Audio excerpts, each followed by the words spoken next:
Is Republican. Canada sucks. Canada's Former awesome. Speaker of the House who You're just just got jealous. ousted. First time in U.S. history, a Speaker got ousted.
At last.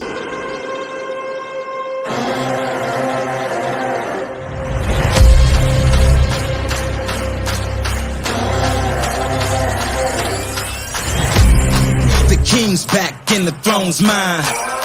The future's here and it's my time. Straight shot, going for the head with it.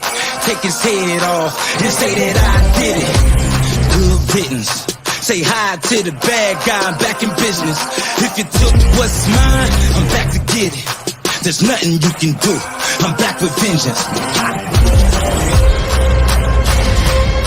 Now turn me loose. Now turn me loose.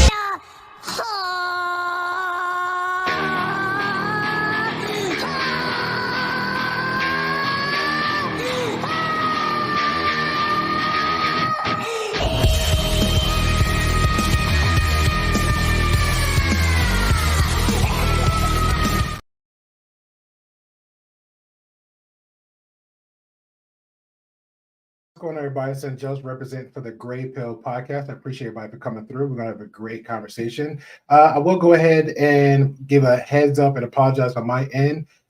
Life, I'm just going to leave that right there. That's my whole excuse, life. I posed to email a few people that's a guest on now to get prepped up a little bit for the conversation. So maybe like two of us, including myself, is going to be a little bit promptu and just kind of inserting ourselves in the conversation. One of them said it's going to just stand here and look pretty, and that's fine too. You know what I'm saying? I appreciate the company when you have little guests over. So just making sure it's a mic check. Everybody can hear me real good. So I appreciate you. Let me just get the welcomes out. For those that's listening out there in the YouTube universe, shout out to Great Pill Podcast.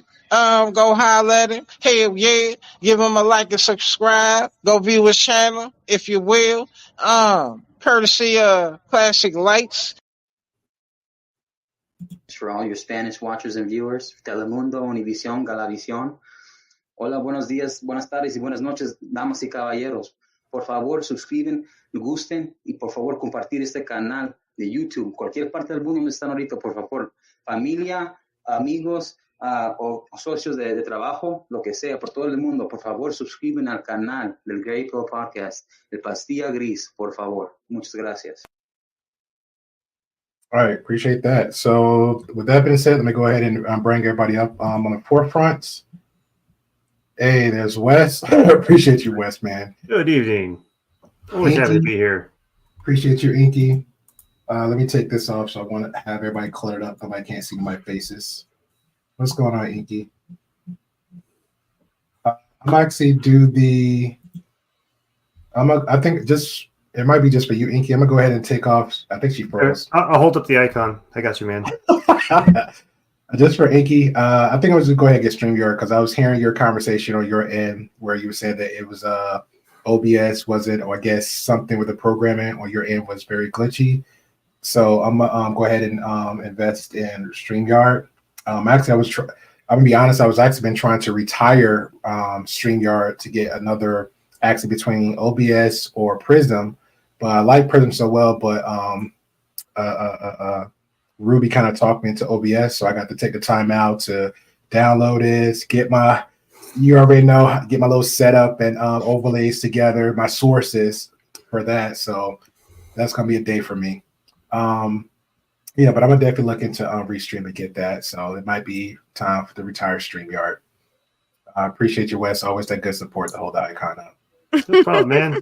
Yeah, man. That's what friends are for.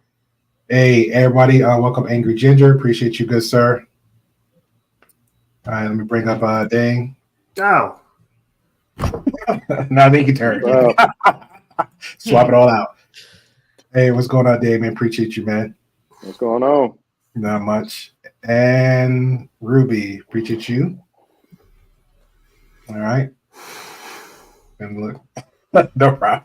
you're the comment on American politics. No problem. And last but not least, Miss Friction Vixen. So we're gonna allow you to introduce yourself because you are new and you see you a lot in the chat. I know Friction Vixen from the Vic BC in the Canadian space, and also a co-host on Traveling Fools. A really good guy. So I like a lot of her conversations. Which funny, we didn't butt heads, but I think I was actually poking the bear with you a lot just to get a feel out of you real quick. So that's just pretty much how I do. Well, most people. Shout out to Lola. She knows how, when she has like a good strict opinion of certain things. Like, hey, let me see what she talking about. So, but I definitely appreciate you over the Big BC family. So if you'd like to introduce yourself and your channel and what you're about. I just I put out any sort of videos. I don't really have much of anything that's like a program or scheduled video or live thing on my channel. I just do the co-hosting for trivia on Sunday nights with Traveling Fools. And I'm Friction Vixen. I live in Georgia. I'm a American. By the way, happy Thanksgiving to all the Canadians out there, because I know y'all's Thanksgiving was yesterday. Mm-hmm. All right, good stuff. All right, so we'll wait for Inky to come back, and we'll get the conversation. Well, we'll give her a hot minute. How was your Thanksgiving, Ruby? Like you said, what did you do on Thanksgiving for your Thanksgiving? One of my parents came over and stuff, and we had food, obviously, of which I cooked the majority, but we did not do a turkey today or like yesterday. We didn't do a turkey yesterday because a lot of people, including my other parent, needed to postpone Thanksgiving because a lot of people, including myself, are sick. And my mom's writing her board exams for I guess once you, a lot of people don't know this, there's a lot of different steps towards becoming like a psychologist or even like a therapist, a counselor. So she's doing, basically you have to, you get your master's, right? And then you have to also do your qualifying hours. And then you have to write kind of like your board exams, should we say, right? And you have to keep those things up to date. So she's writing her board exams this week. So we're postponing the turkey part for a few weeks. But yeah, in general, it was good. I was sick. We're all sick. So we're just chilling out, watching TV, eating good food, me and the mister, and, chilling out. Writing good books lately? Yeah, no, definitely not. We were watching Hell's Kitchen. Towards the end. First we watched Trump's thing. I guess he was in Iowa, so we watched the Trump Iowa discussion. Whatever, when that was hilarious. The most Canadian thing ever. I know, right? And at the time we were talking about it, and it's everyone knows that I'm not into Canadian politics, and I know very little. So I was like, I don't know who's our mayor, of my city. I don't even know. Yeah, and then I was like, I know more about American politics than I know about good stuff. I think so does the rest of the world, to be honest. It's not just a Canadian thing. It's true, yeah. No, yeah. Ever since Trump. Ever since Obama. Yeah. Once Obama came in, actually no. Yeah. No. It was the second Bush. Yeah. When Bush came with that upside down book, that was it. That was when everyone started caring about American politics. That was it. They knew they had to pay attention at that point. That was the moment. We knew. We can't just leave you guys over there all by yourself doing stuff. Exactly. All right. So with that being said, anybody besides the minus the two know anything about the Kevin McCarthy? What his position is? Why he moved? His position is unemployed. Well, no, he still has his job. No, He's still in. He's still in employed. Congress. He lost his he's not position. unemployed. Didn't lose his job. Just put it that way. He Yeah. lost his He got position, demoted. didn't lose his job. He came home from work. Hey, babe, I got demoted to work today. Okay. Same pay? I just got to say this. It's like, if it takes 15 votes to get you the job, they don't want you. Exactly. You're not long for that job. This entire thing has been hilarious. We're Yeah, living so in the dumbest times ever. Why did he get removed? Why did he get removed? Because Matt Gaetz wants to make a name for himself. He made promises to the wrong people in order to get the job, and he couldn't deliver. And he also made promises that he didn't keep, like on birth control and rape kits for young women.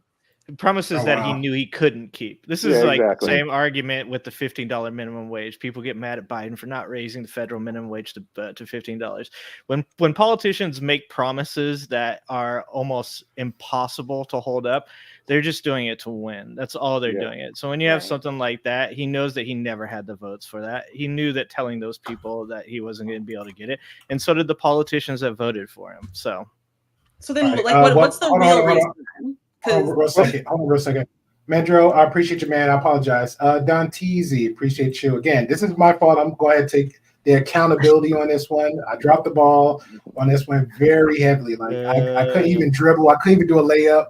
I definitely dropped the ball, but I got a lot. I was like so excited. Everybody just rolled in when they did. So I was like, yes, obviously I'm doing something well on this end of the platform. So thank y'all guys for jumping in. We all did. So Jay, the informant, appreciate you. Mary Bell, as always, thank you. Appreciate you. I'm guessing that what's that, US? Because I don't know what, man. Like I be freaking out when I see that. All right, so that's you. All right, just want to confirm that. You just now figured that out? I watch it from. I see some little oddball. I was like, I figured out who I am in the chat for. I'm a home. All right, so what was your question, Ruby? Well, I was just asking what the real reason is, because not keeping up the promises you made, that's like literally par for the course. That's what politicians do. They lie to you about all these things they're going to do, and then they never do it. They can lie to the people, but can't lie to the other politicians. That's correct. And he had over 500 bills that he was supposed to have written off by now. You can, like I said, there's the MAGA caucus. I guess that's what they call it. Freedom Caucus. Yeah, exactly. He made promises to him in order to get the job of speaker. He went back on some of those promises because he was one or two things. He could lose his position, or next election cycle he could lose his job. So he had to make a choice. Okay, so can someone explain to me okay, so he was Speaker of the House. And so what exactly what could he promise people and deliver or not deliver on? Like, as in, like, what is his power to deliver or not deliver? Like bills are going to get passed. Well, he's kind of the main he's person a negotiator. He negotiates for everybody. And one of the problems, the biggest problem and the biggest mistake he made was that Freedom Caucus, which pretty much is like Matt Gaetz, Lauren Boebert, Marjorie Taylor Greene, those type of people, they asked that he allow something that has never been allowed before. I mean, not never, but it's very rarely allowed and has never been used. And that is that anybody in the House can bring up to have him ousted. Yep, that's hilarious. So he literally put himself in a place to be removed by anybody, whether Republican, Democrat, whoever. And what that ended up doing to him was exactly what happened. You have somebody like Matt Gaetz, who's looking to make a name for himself, who's looking to most likely run for governor in Florida next year. And this is how he gets his name out. And, Kevin McCarthy also believes that there's some personal stuff because Matt Gaetz is still under investigation, or they just reopened the investigation due to some human sex trafficking things that may or may not have happened allegedly with Matt Gaetz. And he also holds Kevin McCarthy to be responsible for that. So there's a lot that goes into why Kevin McCarthy got ousted. The one thing that you can't say about Kevin McCarthy was that he wasn't trying to do his job. I mean, this is a time where we're looking at Ukraine is in war with Russia. Now all of a sudden we're sending boats over to Israel. If China were to attack Taiwan right now, we would be in a very precarious position as the United States. So this is not the time to not have a Speaker of the House. This was the worst time to not have a Speaker of the House. Kevin McCarthy had zero capital because, like Nancy Pelosi, she faced some of the same thing. Not everybody, not all of the Democrats in Congress agreed with her, but she had leverage and she had that she could use to like satisfy them and still get what she wanted accomplished. He had zero, like Angry said, he had zero capital from the beginning because he gave away so much of his power early on. So it was just like he had no latitude when it comes to making any mistakes that anybody didn't like. Because like you said, it's unheard of that you say one person can bring it to the floor to vote me out. That's just ridiculous. What you do one thing, one person out of 218 people don't like, they can bring it to the actually 400 actually because the Democrats could have technically, but they never would have brought it in. But somebody could say we want him gone. So then didn't they have to vote? Because from what I'm reading, and I'm just learning about all this right now, so I'm not like challenging people as much as asking. It said that it was a 216 to 210 vote that removed the Democrats. So there was 8 Republicans that voted to remove him, and with the Democrats. With the Democrats. And I think McCarthy was actually expecting some of the Democrats to support him because he had bowed to them so much. I think he was genuinely surprised that no Democrat voted in favor of him. He's thinking to himself, I just made all these deals with you, made all these concessions. Like I got nothing. The Democrats are happy to watch the Republican Party self-destruct like that. And I think it's hilarious. Yeah, it was funny. Like somebody said, they made the comparison to that scene in Die Hard. It was like, you Democrats, you wanted a miracle. I give you the GOP. It's just like they gave all this as a gift to the Democratic Party in this election cycle because they're going to say, look at the dysfunction that comes from GOP leadership as opposed to the status quo or even the betterment of when the Democrats are in power. So, hold on. And one of the things, Inky, Friction, do you have a thought? Because I don't want nobody to. Sorry. You have a thought? No, I'm always willing to jump in whenever I feel like I want to say something, especially on exactly what's being spoke about. Okay. I'm reading a little bit more into it too. Okay, no problem. I already knew some of it, but I was just trying to find out something specific about Ukraine and what he did. Cause I thought I had heard that he had signed off on some more money going over to Ukraine. No, he didn't. No, he didn't. So they took that out of the bill. So as far as his original debt ceiling bill with Joe Biden, that continued funding for the Ukraine war, but the continuation budget that led to the debt being decided on November 17th actually pulled money out of the Ukraine funding. Yeah. So the biggest mistake that Kevin McCarthy made with doing that one person can bring the vote was that the Republican Party is incredibly fractured right now. There is literally in splinters. There is so many different factions within the Republican Party right now. And the Democratic Party is actually really strong and held together pretty well. They keep their problems in-house. They have their problems, but even when you look at people like the Squad, who are probably like the most like prolific when it comes to like, kind of the, Jerry Springer politics of like making things super dramatic. That's even those guys have like, other than a couple comments have been made recently about the Hamas Israel thing, have been really like toned down. AOC has actually really toned down, and that's because they're acting like adults. They're trying to keep their problems in house. And what the Republican Party right now is struggling with is that the adults in the room let a bunch of teenagers come in and decide where they're going to take the trip to, and that they're going to be in charge. And when you let people like Marjorie Taylor Greene, when you let people like Lauren Boebert or Matt Gaetz or any of those guys into your party, George Santos is currently being indicted as well, then you're starting to look at a party that doesn't have real leadership. And Kevin McCarthy made a mistake. He should have never done that. And that's actually really sad because it's not them that pays for it. It's us that pays for it. If they don't have funding for the government come November 17th, millions of people are going to be furloughed and are going to miss paychecks. Oh, wow. Exactly. Yep. We can't It's even go hard. to war without a House Speaker. Yep. Really? No. Well, you true. can make executive decisions. So Yeah. the president They would be can going make for executive Biden because there would be yeah. no funding for them. One They way or would have- another, it happens. They've never But cared about it before. isn't Trump Well, still this our is the president? first time it's ever happened. This is the first time a speaker. No, has that's not what I meant. As far as like declaring war or making warlike moves. Yeah, that's what I mean when I say that he's. There's only there's, Take that position because he would rather have presidential position to be able to get himself back out of the pin. there's only been twice it's happened. It was his Congressman Cannon back in like I think it was early 1900s, and he survived because there's a building in Congress named after him. So he survived it, but then this is where they actually, the first time in history, they actually successfully ousted the Speaker of the House. Ousted him, yeah. I mean, and the hard part about it is like, now who do we get? Now he was the lesser of two evils. Now they're thinking about Steve Scalise and Jim Jordan, and Jim Jordan is the worst freaking person on the planet. Yeah, you don't want Steve Jim Jordan to Scalise say. is fighting cancer, and I think he said, did he say that he like admitted to being like a racist or something? Something he said that was almost admitting to be like something that was like, are you kidding me? Yeah, he said he was the Grand Duke without the racism. Or It was like David Duke without the baggage. He said he was David Duke without the baggage. Yeah. And David Duke is that's the Grand Wizard of the Ku Klux Klan. Yeah. So who's taking? So who they looking for now to take his spot since he's Jordan's the front runner. Jordan's the front runner. Why do you hate Jim Jordan so much? What do you do?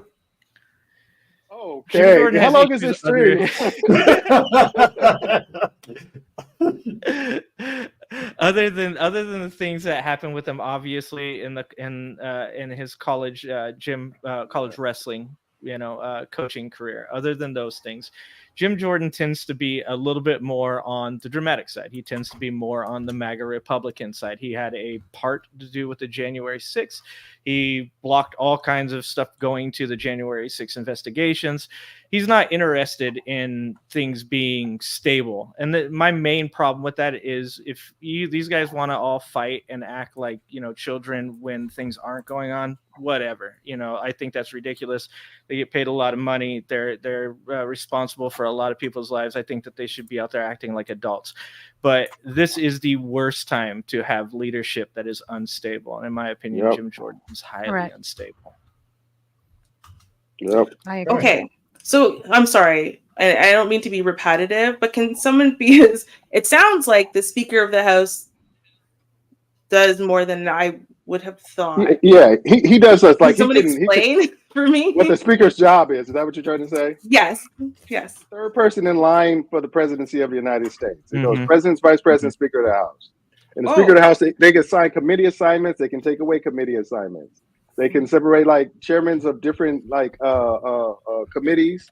They can bring up they can start investigations into specific topics or anything they want to. In most cases, they they control what is brought to the floor and when things are when things are voted on, and they basically have their hands on the purse of America. Okay. So, very powerful position to be in. And then, so they're voted in by the rule, whatever party has control of the House, has the majority in the House, votes their leader, votes the person to be the leader of the speaker. And right now, the majority. And the Democrats can actually put forth a candidate. So Hakeem Jeffries has been put forth as he was last time. Hakeem Jeffries is actually a very intelligent person. And also picked and groomed by Nancy Pelosi to take over after she stepped down. You don't see that as a red flag at all? Nope. No, Nancy Pelosi did a very good job for a very long time. Well, I don't yeah, agree with exactly. all the like the personal stuff that goes on with this. That's why I didn't bring up Jim Jordan's personal issues in college, though I could, and very much point out that he had a lot of issues that are unresolved as to his whether or not he was guilty or not guilty of hiding some things. But I don't bring up all those things for a reason, and that's why I don't go into Nancy Pelosi either. When it comes to Nancy Pelosi and what she's done as a politician, that's what I'm concerned about. Yeah. And what she's done as a politician is she has been able to deal with bipartisan other politicians reached across the aisle and gotten legislation passed in the past. And that's what we really need in our political system. We're trying to divide each other and push each other further and further away from the center of the aisle. And that's absolutely ridiculous. This country was built off of those two parties working together. Yeah. Jim Jordan has. Wes, why would you make this that comment? Like you agree or disagree with that? Nancy Pelosi and Hakeem Jeffries. Mm-hmm. Nancy Pelosi, she needs to retire, just like Mitch McConnell. I agree with that. Her handpicking and training younger Congress people, I don't think that's a good thing. Hakeem Jeffries, I've seen a lot of the what do you call it? A lot of the politics that he plays. They're always trying to bend the argument in the other direction. They're always trying to pull out things that don't make any sense because they don't try to focus on the issue and argue the merits of the issue. But anytime I've seen Hakeem Jeffries, he's just he's just going for the emotional play. Yeah, I don't know about that. They may throw that in there but they stay pretty close to the issues. I think what we see is different. I think they stay close to like the emotions of the issues because they don't want you looking at the facts. I don't know. I think that they know that when they're out in the public, and I think what we see and what happens is two different things, because what happens is what's called political theater. And does Hakeem Jeffries appeal to the emotional side of liberal and left progressive America? Of course he does. Those are his constituents. Does anybody on the right? I talk about John Kennedy, the guy from Louisiana. I think that as far as a Republican goes, I don't have a lot of problems with his policies and such. But whenever he comes out, he talks to his Republican constituents. He says things in a way that emotionally charges his base. So I'm not, like I said, concerned so much about what I see as far as their talking points go, because I'm not interested in their talking points. I'm more interested in like what they're doing behind the scenes and how they work with each other. Because like I said before, we can complain about Democrats, we can complain about Republicans, we can complain about liberals or socialists or communists or fascists. But at the end of the day, if we don't work together, we're going to be sitting in a country that's like completely divided and doesn't go anywhere. So when I think of Hakeem Jeffries, I think of a person that can get things done behind the scenes because he's a professional. When I think of people like Jim Jordan, I think about a guy who's going to grandstand on the stage because he wants Donald Trump to give him a pat on the back and hopefully one day give him a spot that's going to put him in a position for life. No, I don't think Jim Jordan's never been a diehard defender of Donald Trump. He's a huge Donald Trump. Yeah, he's no. Hold on. There are things that he defended, but he doesn't follow him cult-like because he's also called out Donald Trump. No, he's literally January 6th thing. He literally told Donald Trump that Mike Pence could overturn the election and should overturn the election. When did that happen? When did Jim Jordan? Jim Jordan was the one that led that. Here you go. One of them. Jim not the only one. Not the only one. There was a lot of them. He did an interview when he said, "Did you talk to Donald Trump?" He was like, "I talked to Donald Trump a lot," and then they found out what went down what was in the conversation of him talking about he needs to reach out to Mike Pence to send everything and try to help overturn the election. Jim Jordan is a huge Trump advocate. Yeah. Even when since he's been out of office, never stopped being an advocate for Trump. Oh wow. Yeah. I like I said, I support people on the right when the people on the right are right. Like I think there's a huge difference between traditional conservatives and what we have going on in the Republican Party right now. And what we have in the Republican Party right now is a massive shit show. because you have a bunch of people that don't deserve to be in Congress, don't deserve to be in the Senate, that got voted in because they said things that a populist would say, but they're false populists. They're not there for the everyday working person. They're only there for them. At the end of the day, when you have Marjorie Taylor Greene talking about how hard the job is and how she doesn't get enough time to go home, it's like, that's what you are. You're a sacrifice. You go out there and you do your job for the American people. You don't do it for you. You do it for us because we put you there. Yeah, I just want to say, it's hard. I was watching this thing where they asked, it was like, name one dumb Republican, name three dumb Republican Congress, people in Republican politics, name three dumb Democratic politicians. A lot harder. Yeah. I mean, you're talking about Jamie Raskin, you're talking about Katie Porter, you're talking about like these really intelligent, really like good politicians that want to, like, whether or not you agree with their policies, are like attempting to get real policy passed. When you talk about Lauren Boebert, you talk about somebody who lied about going to vote, how she, I didn't want to vote. And she's literally videotaped running up the stairs late to it. She doesn't even show up on time for votes. It's like she's, talks about, Marjorie Taylor Greene, George Santos, that, like I just said, is indicted currently, who lied about everything. Yeah, even I know that. He made politicians look fucking honest. That's insane. The fact that I look at any other politician and I'm like, they're not as bad as that dude. AOC is dumb. Oh no, that DL. Come on, man. I got too much respect for you. Don't go like that. AOC is fiery and AOC she is young, but she's on her shit. Yeah. I'm sorry, man. She's on her stuff. I don't always agree with everything she says because she's a lot more progressive. No, she toes the line. Every time she's asked a question, she does her best to toe the line, but she's usually she's crazy. She's psychotic. Well, she's Puerto Rican. And compulsive. Puerto Ricans are not inherently psychotic, okay? Yeah, what that means? Maybe. But a lot of people who are psychotic and compulsive liars are very intelligent. Yeah, exactly. Every Latino I've met, if they say they're going to do something, you disagree with them. Let's say either, hey, don't cheat on me. You do that, oh yeah, something actually physically is going to happen to you. That's the experience I've seen to other people. Everything else, no. She's very logical. When AOC first came into politics, I was one of the first people in my group to say that she needed to take it down a notch and she needed to get some experience in politics and she needed to chill out.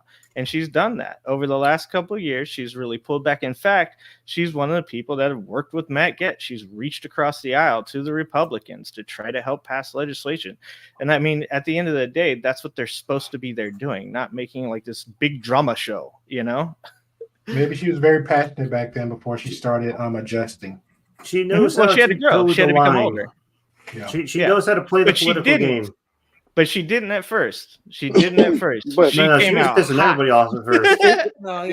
There's different political games depending on what side of the aisle you're on, though, right? So, like, the reason why we can point to so many stupid right wingers versus left wingers has specifically to do with the political games that each side is playing, right? Mm-hmm. So, this side of being able to, like, on the right, they're trying to appeal to like this demographic of people who are the country bumpkins who couldn't afford post-secondary education, or worse, didn't get that scholarship because the man deprived them because of, all these equal opportunity bullshits. And, so they're appealing to a demographic in essence that, maybe didn't quite understand science and, the difference between flat earth versus round earth theory and how we can literally go out and prove that ourselves today. Like, they're appealing to a particular demographic, and that demographic, people who are like that also go to that demographic. And that started around the time that, they needed the evangelical vote, right? Because no offense to religious people, but a lot of religions kind of reject science because they fear that it conflicts with religion, right? And so it's like that separation started happening, around the 70s. And since then, that's why the right is kind of like appealing to the don't think too hard about it.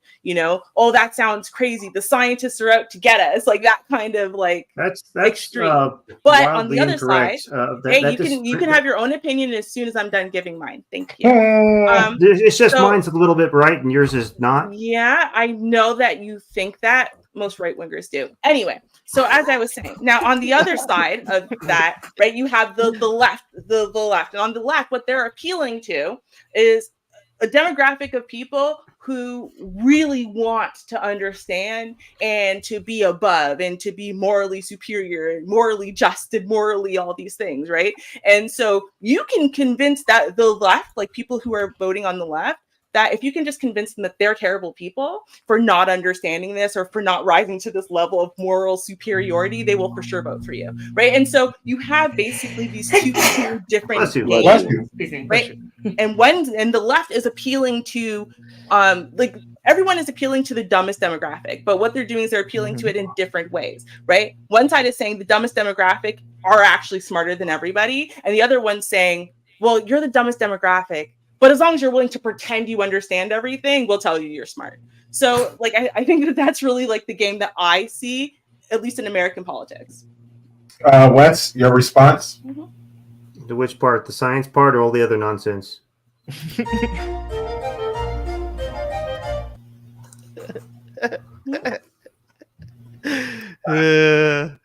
So the division of religion and science is that's completely wrong. Using science as a singular train of thought, that's incorrect. Science is the study of the world around you.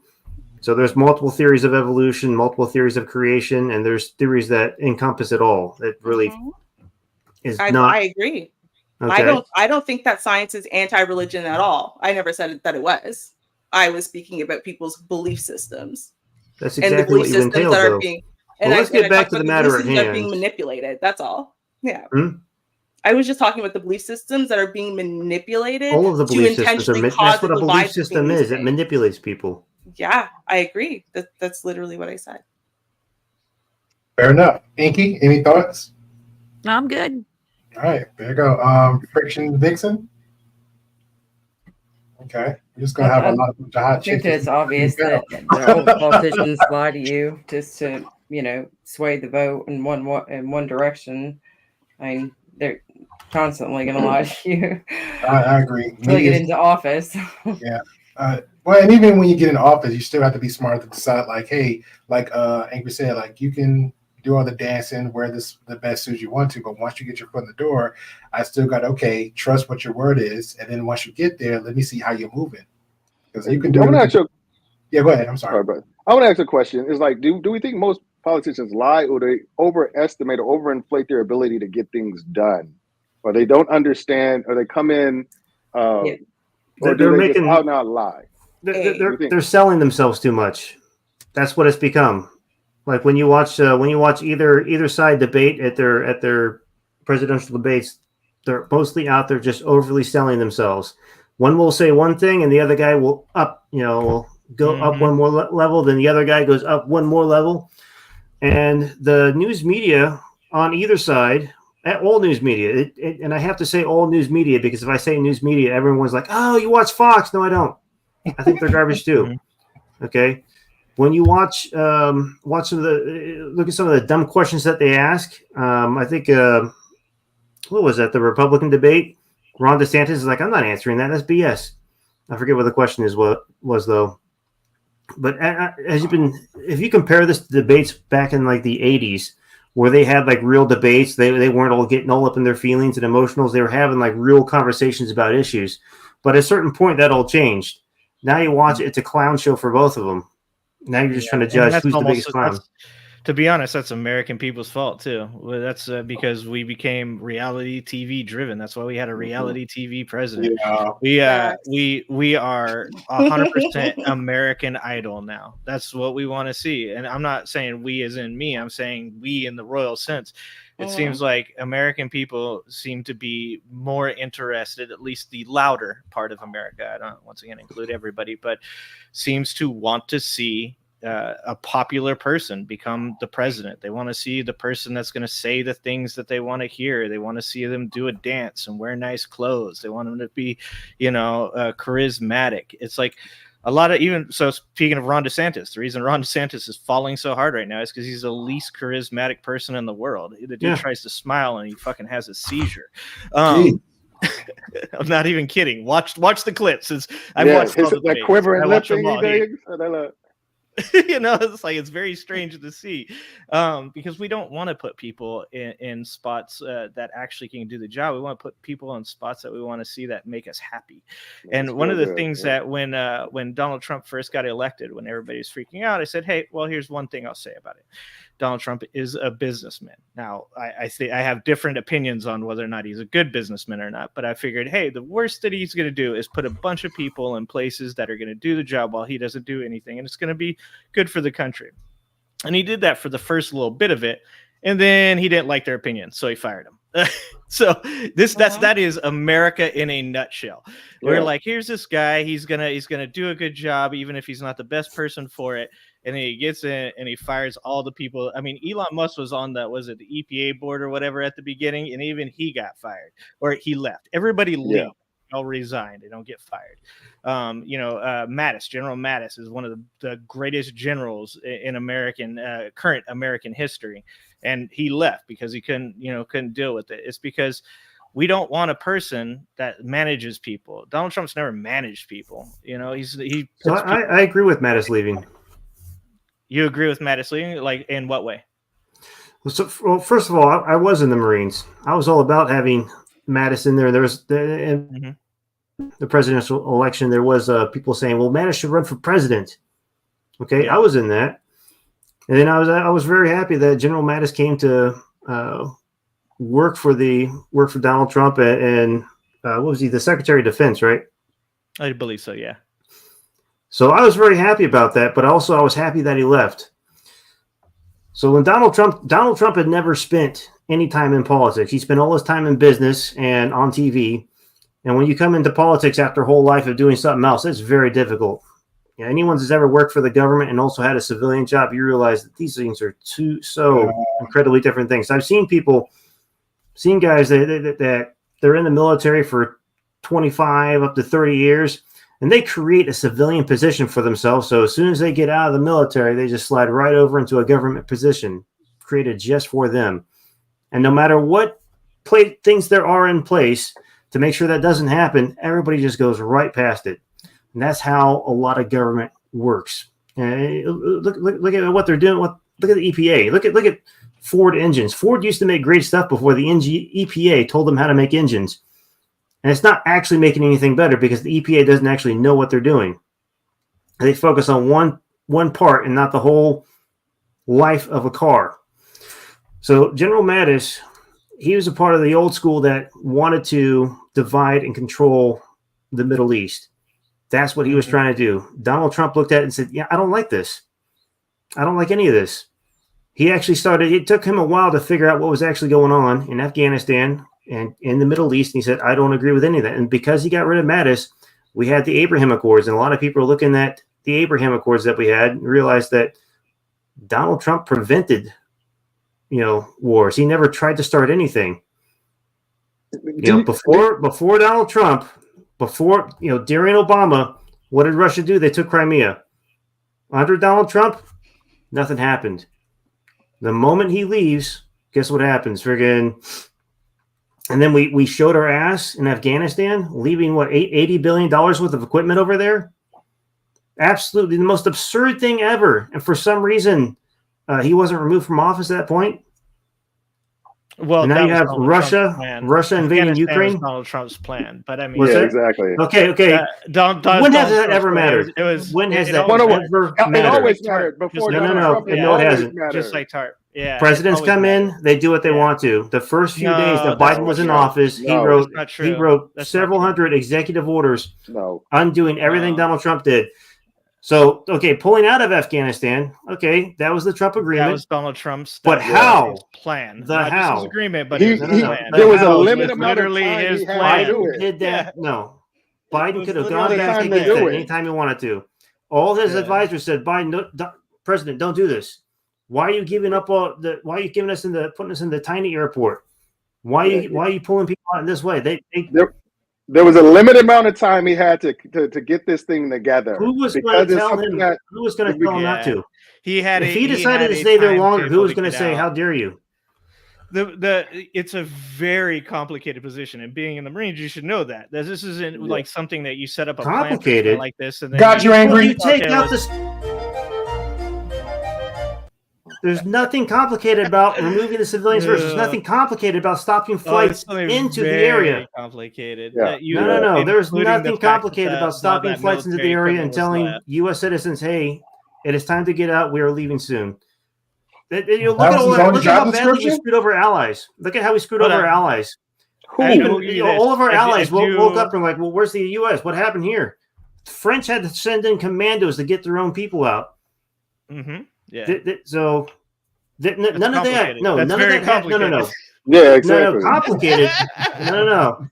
That's your excuse. That's you trying to excuse idiocy. Yeah, like I can get I got on Expedia, got a plane flight out of there. There you go. No. All you have to do is so much more complicated. Oh no, see, so come up with an uncomplicated plan.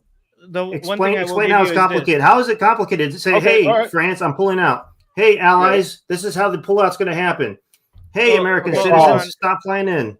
Didn't Trump it's not blame complicated. Obama for pulling out of the Syria ISIS thing? Didn't he blame Obama for pulling out of that, and how complicated it is to do that, to pull people out of that?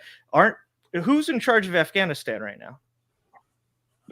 Afghanistan. The Taliban. The Taliban. Yeah. Do you think that leaving a former terrorist group, and they're only former because they're in charge of the government now, in charge was not complicated? Really funny story. No. The complicated.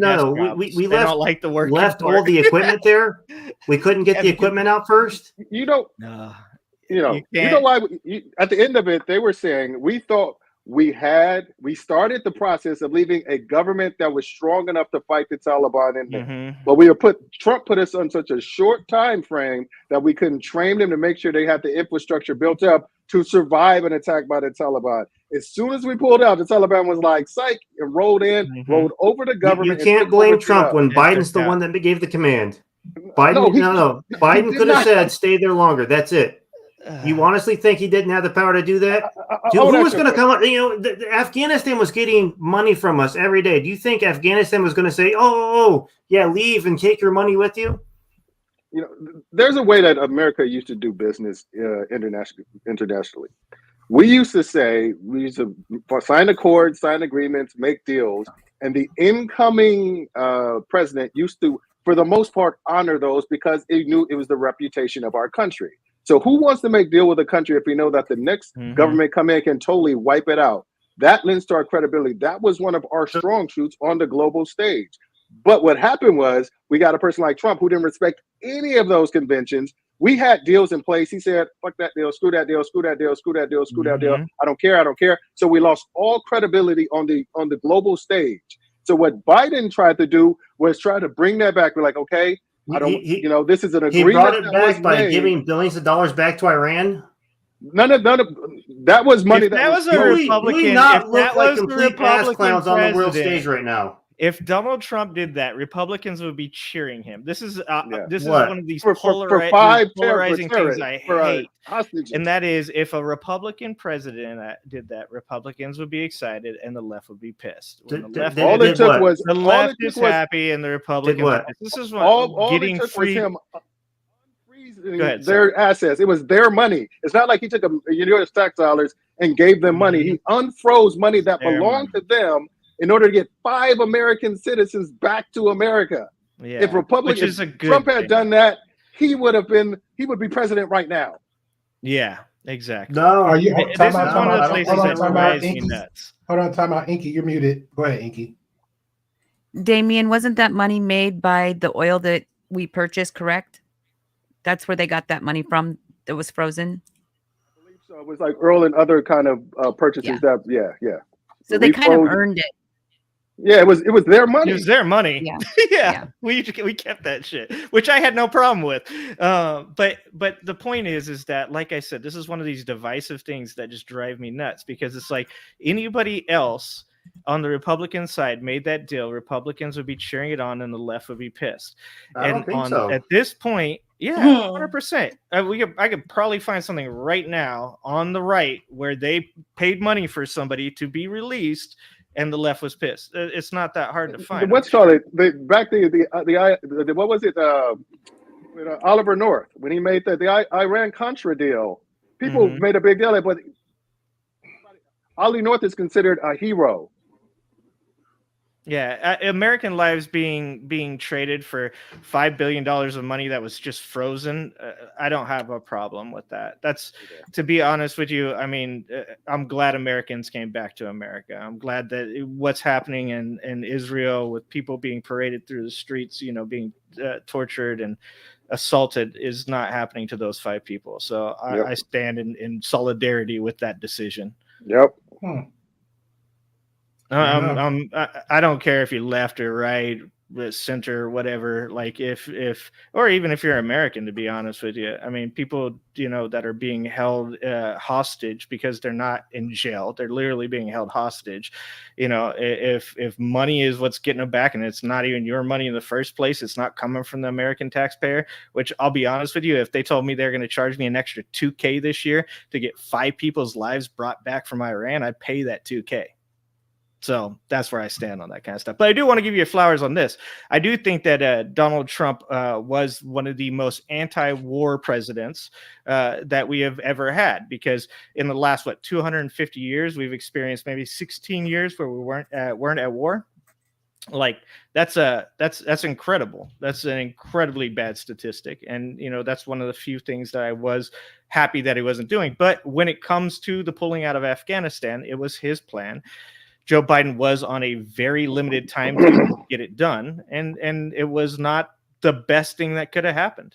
It was probably we had better border control. Angry, we also had better border control than we do now. Well, I do believe that Joe Biden has just reversed his stance on building the wall. Building a wall. I think the wall is a big deal. I don't think that building the wall is a big deal. I think that there are better technological ways to handle that. I think that border patrols being increased and taking better care of the men and women that are down there servicing that, doing a lot of things to help justify good people coming into the country with adding. I have to disagree. I did a live on it where we actually had other YouTubers down there, and they were videoing. Border Patrol would actually go over there and cut the fence open and just let them come in, and then some of them would just take off the grass. Why do you think Well, that I'm sure Americans would do that? Well, I'm assuming that they're doing it so they're not tearing down the fence and there's less chaos. But at the same time, if they enforce the rules of you coming across there, you're going directly to jail, no passing go, there would be less people coming across freely. There's people, we actually had a whole busload from Texas dropped off in the middle of our downtown just a week ago, living on the street for 3 days before they realized that they were immigrants. Before our local facility realized they were immigrants, they were just roaming around. Well, the reason that they got dropped off is because Greg Abbott, as well as Ron DeSantis, promised them that they were taking them to in-processing facilities where they could get medical attention and possibly have home and job placement. They lied to them, put them on a bus, and just dumped them in your city. Yeah, I'm from Texas, and I know that's Greg Abbott. Where is that, Pinky? In San Jose, they just dumped them off. That's hilarious. Yeah, Greg Abbott. That's what Greg Abbott and Governor DeSantis do. Here's the thing. Greg Abbott in Texas deal with this on a daily basis, while you have people in California and New York that are constantly calling for it. California has immigrants coming across the border all day. Yeah, now they're going to have a little more. Fine with me. Yeah. I think that's crazy to once again play that game with people. New York is the one that keeps calling out Greg Abbott and saying we need to have, how dare you? So okay, here you have the problem. They shifted the problem from their borders to New York, since people in New York keep calling for it. Now New York is running into the same problem that Southern Texas is running into. They can feel it now too. We cannot keep taking all these people in. We cannot keep saying, open up. Okay, I want to ask you a question. I want to understand, why is it a problem that people are coming to America, even if they're coming to America undocumented? Why is that an issue? Why is that a problem? There's no problem with legal immigration. It is the illegal immigration that is cutting in front of the line. What is the illegal? Why is that? What is the issue that it's causing for the United States? So I don't have an issue with immigration whatsoever. What I have a problem with is that we don't know, one, who they are, who they represent, if anyone. There's no way to keep track of them to make sure that they stay safe. And we already have a massive trafficking issue. We have obviously terrorist issues. So, I mean, if what I did notice is when they were coming in, Wait. Did you when say they we were have getting massive terrorist issues? yeah, when they're coming in, We and do? we Massive? do. Through We Mexico? do. We have They're coming. terrorists? Well, no, It's they're an coming open in. border. What If they're letting in 10,000 people like that, it's an open border. That's an easy way for no. Forget nefarious that. I individuals want to to come know in. what are the terrorist issues. I So need they have caught. They have caught Chinese citizens, Middle Eastern citizens. Go ahead, Plaid Pill. Friction. I'm just looking for clarification. Okay. Well, he Plaid Pill's obviously watched the news in the last 24 hours that they've caught how many? Just in the last Oh, this 4 has days? been going on for years. Years. Terrorists? There's a bunch of them they Years, just yes. picked up. Yeah. Okay. So but if they catch them, So hold on. So there's been no terrorizing. They've caught these people that you say that we can't catch catching before them. they did anything bad. yeah. You just Well, said they're- we can't keep track. Okay, of these what about people, the ones that they're yet not you catching? just said that they also. They're No. not- Yeah. Hold on. Now my radar coming on now. Just to make it Oh, clear, shit. the ones that did catch, are they terrorists? Yes, they did catch some. Yes. They are terrorists. Before they terrorize. Yes. Yes, which you just said that they can't Because be they're caught on the because we don't international watch track list. them, but we They're- just exactly. Plaid Pill has it down. He knows what I'm saying. Yeah, So but I'm on a They're watch on the list internet. too. we're recorded. I hate being talked over. I What are you talking despise about? being talked over. I No, can you're step sorry. down and you guys can have your conversation. I don't No, like you're being good. talked over. No, If no, I'm no, asked a my question, You're good. bad. I would prefer to answer it. I apologize. So but- we have a video from JLR, and he watched them come through. He had it videotaped where they just took off through the grass. They didn't even get their little house arrest bracelets yet from when they were being transitioned through. Like they just took off. So many of them come through without it being in the organized setting that they have set. I have the recordings on my page.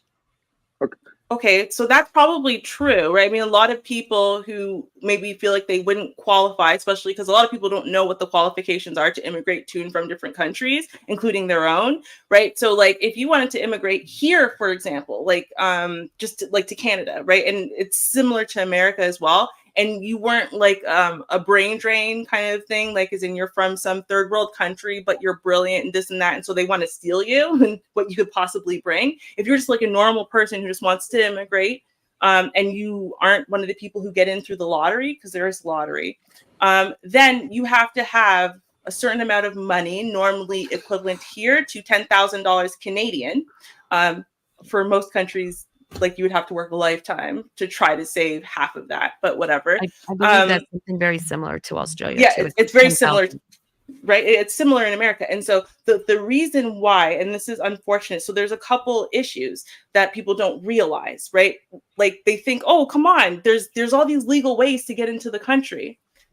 Are there though? Just because there's, you hear of numbers of people getting in, we don't realize actually how limited and what a very small limited group of people are actually being allowed into various countries, right? Like most people who are getting the opportunity to immigrate, right? So like me and my family getting to immigrate to Canada or to America or to England, it's because we were not in the bottom 50%. We were in the top 10%, right? As far as how much money we had, what resources we had, what education we had, right? And what ability we had to be able to take care of ourselves for 6 months when we got to Canada, right? And that's only once they open the border for you and for your country. So a lot of people don't realize that some of these people are living in not just like bad conditions, but they're in actual danger for things that we take for granted we're allowed to do all the time. So there's a lot of desperation that's coming from other countries.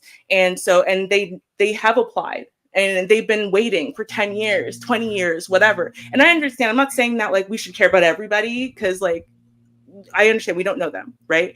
But like to have like no empathy and just to be like, oh well, they're just probably a bunch of terrorists. Like no, they're That's not 99%. No, I didn't say you guys said that. What I'm saying is that is the way that it's treated. Like, well, if you didn't have bad intentions or you weren't a bad person, you would just go the legal way and just wait your turn. right? A lot of people die waiting their turn, right? Right. For things, again, that they shouldn't really be killed for, or they'll never make it because, again, they'll never qualify, because how the hell are they supposed to make and save $10,000 Canadian, right, in their lifetime, when they literally, the only opportunities to them are like $5 a month Canadian. You know what I mean? So I think just people don't think about it like logically. I'm really lucky that my family was able to immigrate, when they were in the 70s and whatever, right, to all three of the countries I mentioned, right? But again, that's because we were at the top, not because we were at the bottom. So it's Right. And they also use a lot of shady ways of saying, like, I'm a victim of whatever. And some of them is true, some of it is not true. But that is one of the things, if they make certain statements or say certain statements and they have some evidence of it, they get that immunity.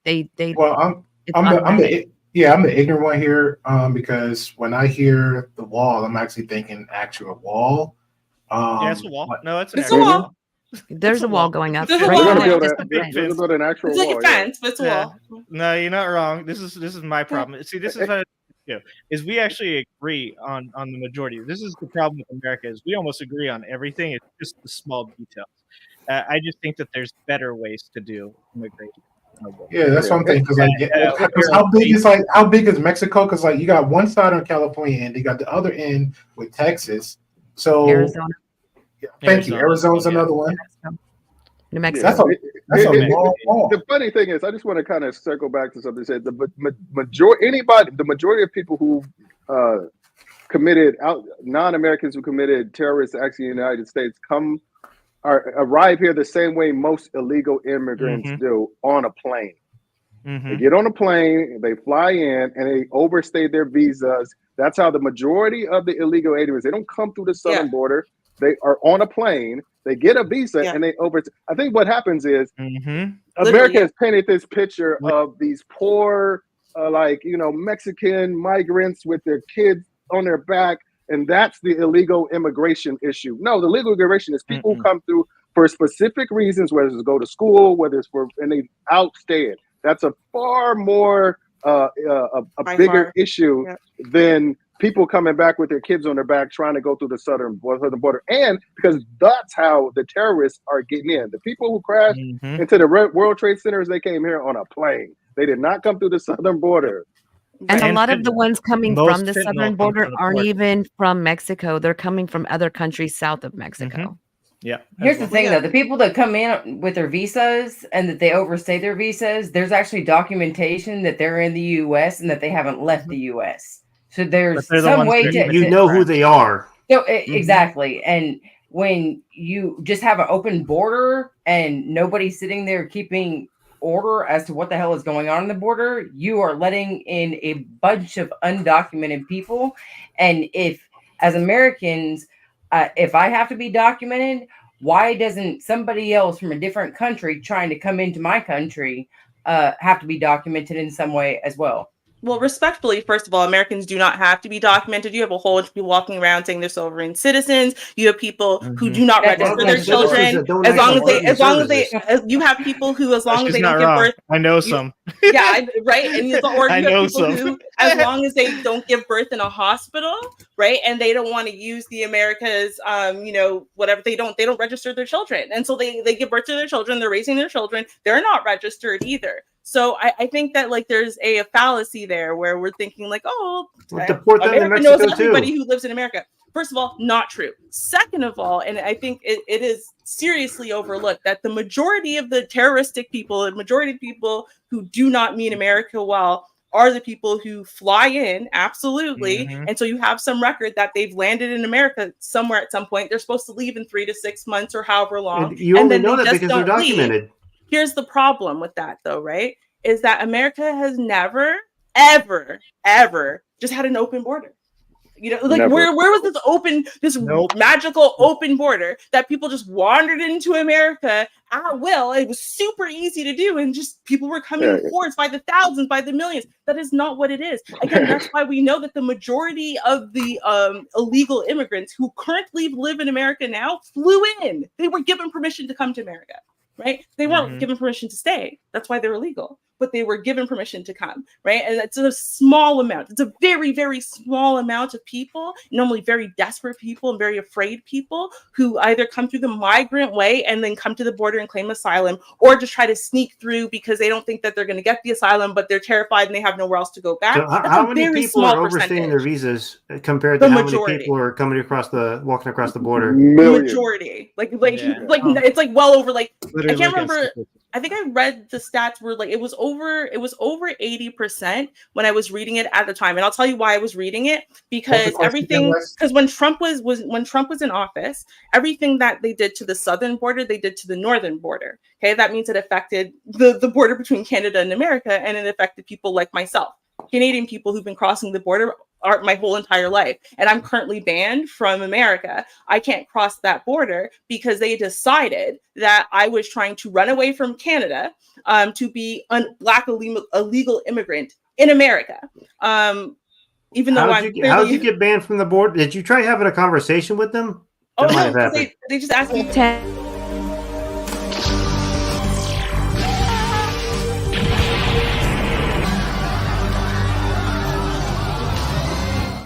Right. See, absolutely ridiculous. And so the thing is that when they make decisions like that, since Trump, because this was not the case before Trump, the border was not lawless. Okay. That means they didn't only answer to themselves. There actually was a court of law you could go to and say, hey, the border did this to me, and I already have these papers saying I'm allowed to be in America, or I think the judgment's unfair. I have somewhere I can go and fight that.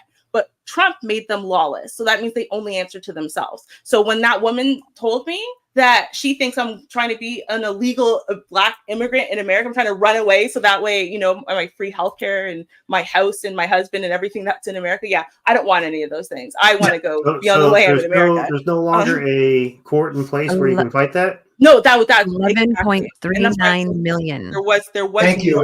Thank you for answering the questions. I was trying to look for when I asked. Thank you. What was it about? How many people outside the visa? Is that what you were answering, Pinky? It says around 11.39 million people. The total population of unauthorized immigrants in the United States has been estimated around 11.39 million, the number of which has seemingly stabilized after a period of rapid growth.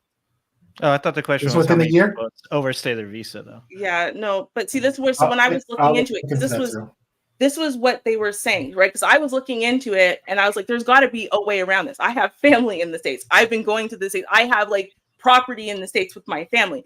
There's no way it can be banned, right? And there's no one, because Trump literally said, hey, listen, the border needs to be able to do their job effectively. So you know what? No, they shouldn't be second guessed and they shouldn't be able to be questioned, whatever. So they don't answer to anyone anymore. So there's a lot of people who literally actually had their documentation, they're Canadian business people, or maybe just Canadian people who are documented to now be able to, have dual citizenship or whatever, who were getting banned at the border for various reasons during Trump's presidency, including admitting that you once smoked like a spliff when you were like 11 or something, and people were getting banned at the border and there was no one to fight it. There was nothing you could do. If you walked away from the border and you couldn't get them to change their mind in that moment, there's nothing you could do. There's no one you could fight or appeal to. And that's why I was looking into it. And what they were saying is a problem was becoming worse. So, and that's where they were getting their estimates that it was like 80 to 85% and rising, right? But that the issue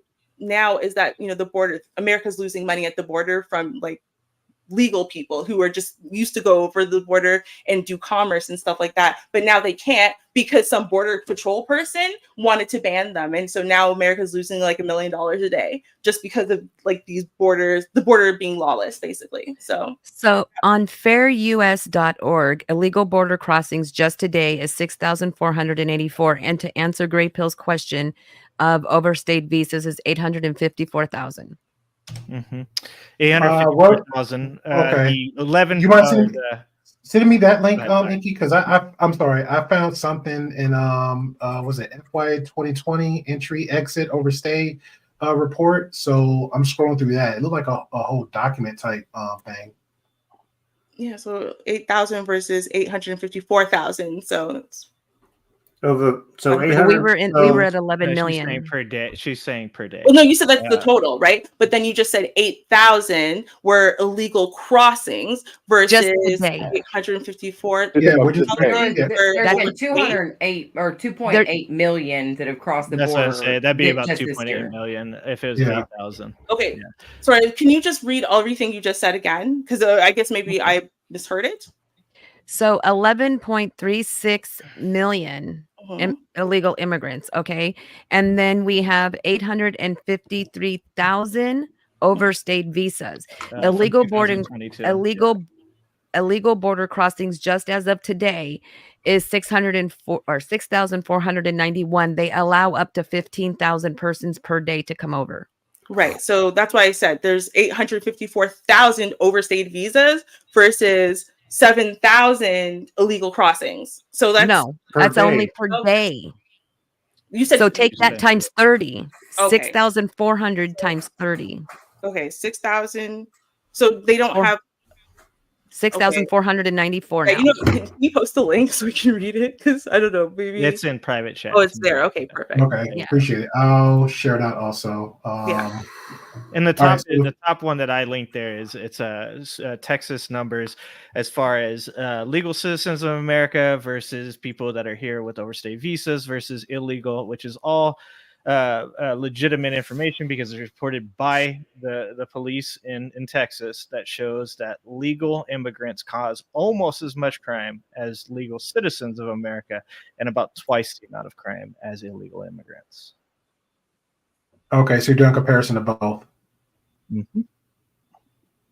Okay, good stuff. Which goes to show that even if there is more immigrants coming over illegally, they're still being outperformed in the crime ratio by legal immigrants. Yeah. And like I said too, I mean, even when we're talking about fentanyl, which is an incredibly bad subject in America right now, that is coming through legally through our port because people are not bringing it over just in backpacks over the border. Yeah, and I will be dropping a link in the chat for anybody on the replay. Yeah, and why do you think that? And it's just common sense. Why do you think that people coming over here legally don't want to commit crimes for the most part? Because they get one shot to be over here, and they can never get back over here without it being a hellacious situation. Yeah, it's like that. Especially if they come over here and they're working, they're sending home money to their family. They don't want to get caught doing anything wrong. Mm-hmm. And like I said, I think a lot of us agree on 90% of this. It's the problem with America is we get caught in the nuance and we start talking about things. One person wants to just build a wall. I think that enhancing border patrol is very important. I think looking at overstayed visas and actually like when you talk about enforcing laws, when people are coming over to the country legally that we suspect to be terrorists, we have an issue there. So, I think that we all agree on certain things. It's just about how to get it done. I don't think anybody here is saying we should have open borders, even though we do have a population decline problem in our Western society. And the only way that we're going to prop up that is through legal immigration. So anybody that doesn't want to see, and I'm not talking about you guys on the panel, I'm talking about certain people in the American community that want to just close the border completely. Okay. Well, when we fail because you chose to keep out the best and brightest of the rest of the world, while our best and brightest. Elon Musk immigrated here. Yeah, no, that's what I'm saying. I'm 100% for immigration. So I think I'm here for legal, two drastically different issues there. What's that? I think those are two drastically different issues that shouldn't be mixed in there. What's that? I'm okay with legal immigration and having an actual process for legal immigration. That's not an issue. Population decline. There's actually a lot of the world is facing population decline right now, but I think some of it, not a lot of it. The solution isn't, well, we need to just start bringing more people over, because you're not actually fixing the problem of population decline. Why are people not having families? Focus on that. You can't focus you can't look at why people are not having families and say, well, let's just bring extra people over. How about focus on why people are not having families? Is it some sort of... Why can't you do both? Yeah. Hold on, let me address this real quick. Again, hold on. Yeah. Hold on. Let me address this real quick. Miss Grace Forum, sorry, I'm just waiting for the highlight. It's take flow state advice. It's not that serious. I've seen you on End of the Night. I see how you carry yourself. I recognize you as a very consistent and free thinking and just being nice in the chat. So that's pretty much why. That's one reason I gave you a mod. Two, my mods actually know how to mod. So I give an example. If Inky's not on this panel, she's in the chat. Inky is a mod. Okay, Inky go in mod mode, but she's in chat mode, and she actually is a regular person. This guy right here that's half the time is mostly be on my chat. Marcus is one of my number one mods, but I also have a super mod that nobody don't know. Okay, so you don't have to worry about no extra responsibilities, stuff like that. You know, it's not that serious. So take Flo's advice on it. If I just give it to you, it's just a courtesy because I've seen other spaces. I believe that you know how to carry yourself on this channel because we don't do the shenanigans and the BS over here. So there you go. Just showing you love. That's all. And That's all. FYI, I am not the super mod because I just checked. There's one thing that we never addressed, and it's like the 800-pound gorilla in the room. It's just like why people are coming over. People think it's because of all these government programs that illegal immigrants get to take advantage of. That is not why they're coming, because most of them don't want to take advantage of because they're scared they're going to get deported if they report themselves they allow themselves to be identified by the government. What the reason is because American businesses, American companies in the agricultural, in the distribution, they know they can come over and they can pay them shit wages, and they'll work their ass off for those shit wages, and that's more money for the company. So that's what's enticing them. If it was a national minimum wage, they said, okay, we have to pay everybody a certain amount, that still wouldn't work because number one, I'm just going to say it. They work harder than Americans because Americans are spoiled and they want more breaks. They want more benefits. I remember it was this when I was reading about this farmer who got rid of all his illegal immigrants, and then he said, "Okay, I'm just going to hire Americans." He said, number one, they were late, they didn't work as hard, and they complained the whole time about something that his illegal employees didn't say a word about. They just did the job, took the pay, and left. That's what it is. It's not that they get to say, hey, I get free this and free that if I come to America. It's because they know that's a quick way to get a job easy because nobody's going to ask any questions. Like in Florida, when Ron DeSantis made it illegal for anybody to employ a undocumented citizen, they could get fined. And if you didn't report them, I think I said like 2/3 of the workforce on some of these construction sites didn't show up the next day. Because they were hiring. I think that would be considered almost human trafficking. It is illegal citizens. It's not even almost, in my Yeah. opinion. It's totally human trafficking. It is. Well, I was trying to say it. I was trying to fluff it a little bit instead of talking like I knew on my channel. So first of all, it's already illegal to hire an illegal immigrant. It's just he started to enforce the law, and I feel like this is kind of a what do you call it? I'm sorry, I'm getting towards my fall asleep time. But work visas, that's kind of supporting work visas. A lot of people can get behind work visas for migrant farm workers. Okay, you know why? Because it documents them. It's a process that they go through. They get documented, but also they are protected. So, because there are those slimy business owners out there, because I've seen it. I grew up in a community with that. I actually have met a lot of illegals, and a lot of illegals I met actually like Trump. Ironically, we can get into that at a different time. I actually work for That's a different show. But just I think that show's called Fantasy Island. Angeles, yeah. Angeles. Yeah, can you hear me? Yeah. But I agree with you. But just to add to that too, because I worked with a lot of guys that either I knew or didn't know, but most of the companies in my past that I worked for, they just either paid you straight cash. Most of them did that. I knew one guy I worked for. He'll give you, hey, I'll check you for the 30 hours, or anything after the 30 hours, I hand you cash. You know what I'm saying? So you have it's the tall one in the paper bag theory. It's like the reason, like a cop driving by and see somebody drinking something out of a paper bag, they know it's probably alcohol and not supposed to have an open container in public, but they're not going to stop you because they say, you know what, I can't see it. Just people hire these men because they know that all right, if it's not all in the face out in the public, nobody's going to care because I don't have to transfer the cost of hiring more expensive employees to the consumer. So the consumer is like, I'll turn a blind eye to it if my price of my radishes don't go up. Yeah. Well, and I think the thing is also what people don't realize, like with these like visa programs, and I know Canada's like this as well. So this is not a way that we're better than America. So many other ways, but this isn't one. Where basically what they do, so most people, right, you would think, well, you'd have to apply and say, hey, I would like to qualify for a work visa. And then once you have the ability to work, then you would go find a job, right? Well, no, you can literally find a job first, right? So basically, if you can get a company to say, I absolutely need to hire this person from this other country that's not this country, right? No, it's not exactly sponsorship. It's simply saying, if you give this person a visa, I will employ them because I really need to hire this person from this other country because I can't hire people from this country. And here's the reason why. Okay. Now, what is the reason why in these cases of, for example, normally it's like some type of field work, factory work, like something it's hard and miserable. What reason could they possibly give? Well, it's because realistically, right, Westerners don't want to work that hard for that long for that little. That's what it is.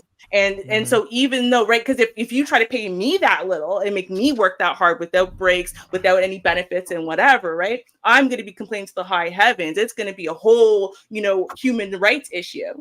But if these third world country people come in and they work for peanuts, right, it's not all of a sudden it's not a human rights issue because, man, you're paying them like 5 times the amount that they would get at their own house or in their own country. Right. And technically they're working way less here than they would in their own country for so much more. So technically it's not a human rights issue. So no one has to feel bad about this. And as long as you can get that whole warehouse or that whole field full of people to not complain and not mention that they only make less than minimum wage and they work 50 hours a week without benefits and whatever, as long as you can get them all to shut up about it, then it'll be fine. And you can, because you know what? They know that they're making way more than they would be making. And if they complain, all that's going to happen is everyone loses their job. Everyone goes home. And all the benefits that they are getting, including getting a work experience in this country to maybe be able to qualify and be able to get a bank account and then get a driver's license and then be able to actually apply for themselves to stay because they've been here for long enough and they've been working and whatever. So they see that there's a path, right? And so they shut their mouths and they keep their heads down and they go work for under minimum wage. That's what it is. Yeah, Flo State said, "I'm laughing out loud. As an amateur lawyer, I approve of your ambiguity." He's talking to somebody in the comments. Really? Oh, I dropped that ball. Appreciate you.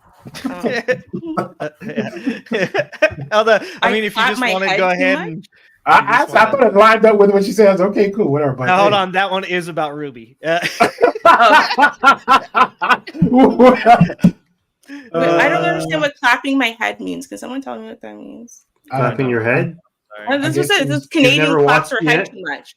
What? You never watched your own videos? You talking about with the whole video song with? You never watched your own videos? No, I don't think I did. I don't know what this means. I'm autistic. Can someone just tell me? Because I'm not going to get it. I'm lost too. That's why I just bypassed it. I didn't understand. It just kind of accepted you for who you are. Canadian. Is this a Canadian joke? See, I don't. It has to be, but I don't get it. That's Wes. He's an expert of the. Blame Canada! Blame Canada! All right. Beady eyes and their wide flapping heads. Got it. Okay. Okay. Jeez. I'm not gonna get it. I'm too sick. Thank you, Flo. That might have been a whole nother episode. See, if we would have known it was South Park, on the other hand, we know South Park. Hey, I would good. Yeah, that made sense. Damn. Friction, you have any thoughts or comments as we're moving forward? You muted. With the wall. You're muted. Yeah. My bad. There you go. No, like I said, I usually will jump in whenever I see fit. Okay, Inky. I'm just interested in hearing what you guys saying. Okay. Anything you agree with? Anything you agree with or disagree with? Yeah, which I mean, at the same time, I will say this to Ruby. I've always told myself that if I ever left the United States of America, the first place I'm going is Canada. Me too. Me too. New Zealand. I'm going to New Zealand. That's and I'll go out there and I'll pull corn, or I'll go work out in the field or whatever. Australia too. Yeah. Be careful the bugs, Dinky. Be careful the bugs. It's like I know they have the giant spiders, those huntsmen. I'm hearing everything there is like dangerous. Everything's there trying to kill you. Don't they have a tree? Take you out. Don't they have a tree that if you touch the leaves that it like paralyze you? I don't know. True, or is that just some urban legend stuff that like I've just been hearing about the bugs. Like you got to be careful. I've seen the spiders and I've seen the spiders in real life, so I know those are kind of big. But like where? They'll come up in your house. Australia. They'll just be like, "Hey, how you doing?" But they got this fly spray. They got this fly spray that will knock them on their rear. Like it'll make them go. Okay. Literally, and I'm like, that fly spray would have to be illegalized here in the States because I don't think they would allow it if it can knock out a spider this big in like one little. Okay, well, I'm gonna say we do not have spiders that big in the greater Toronto area. Like that's probably maybe like out in like we're further out in nature where there's less. I'm planning on visiting first because all the people I've seen on this space been very supportive. So I'm like, Canada can't be bad. It just can't. If everybody's so cool, so that's why I'm going. That's why it's like close states it's goes like fly Texas spray West. equals sawed off 12 gauge.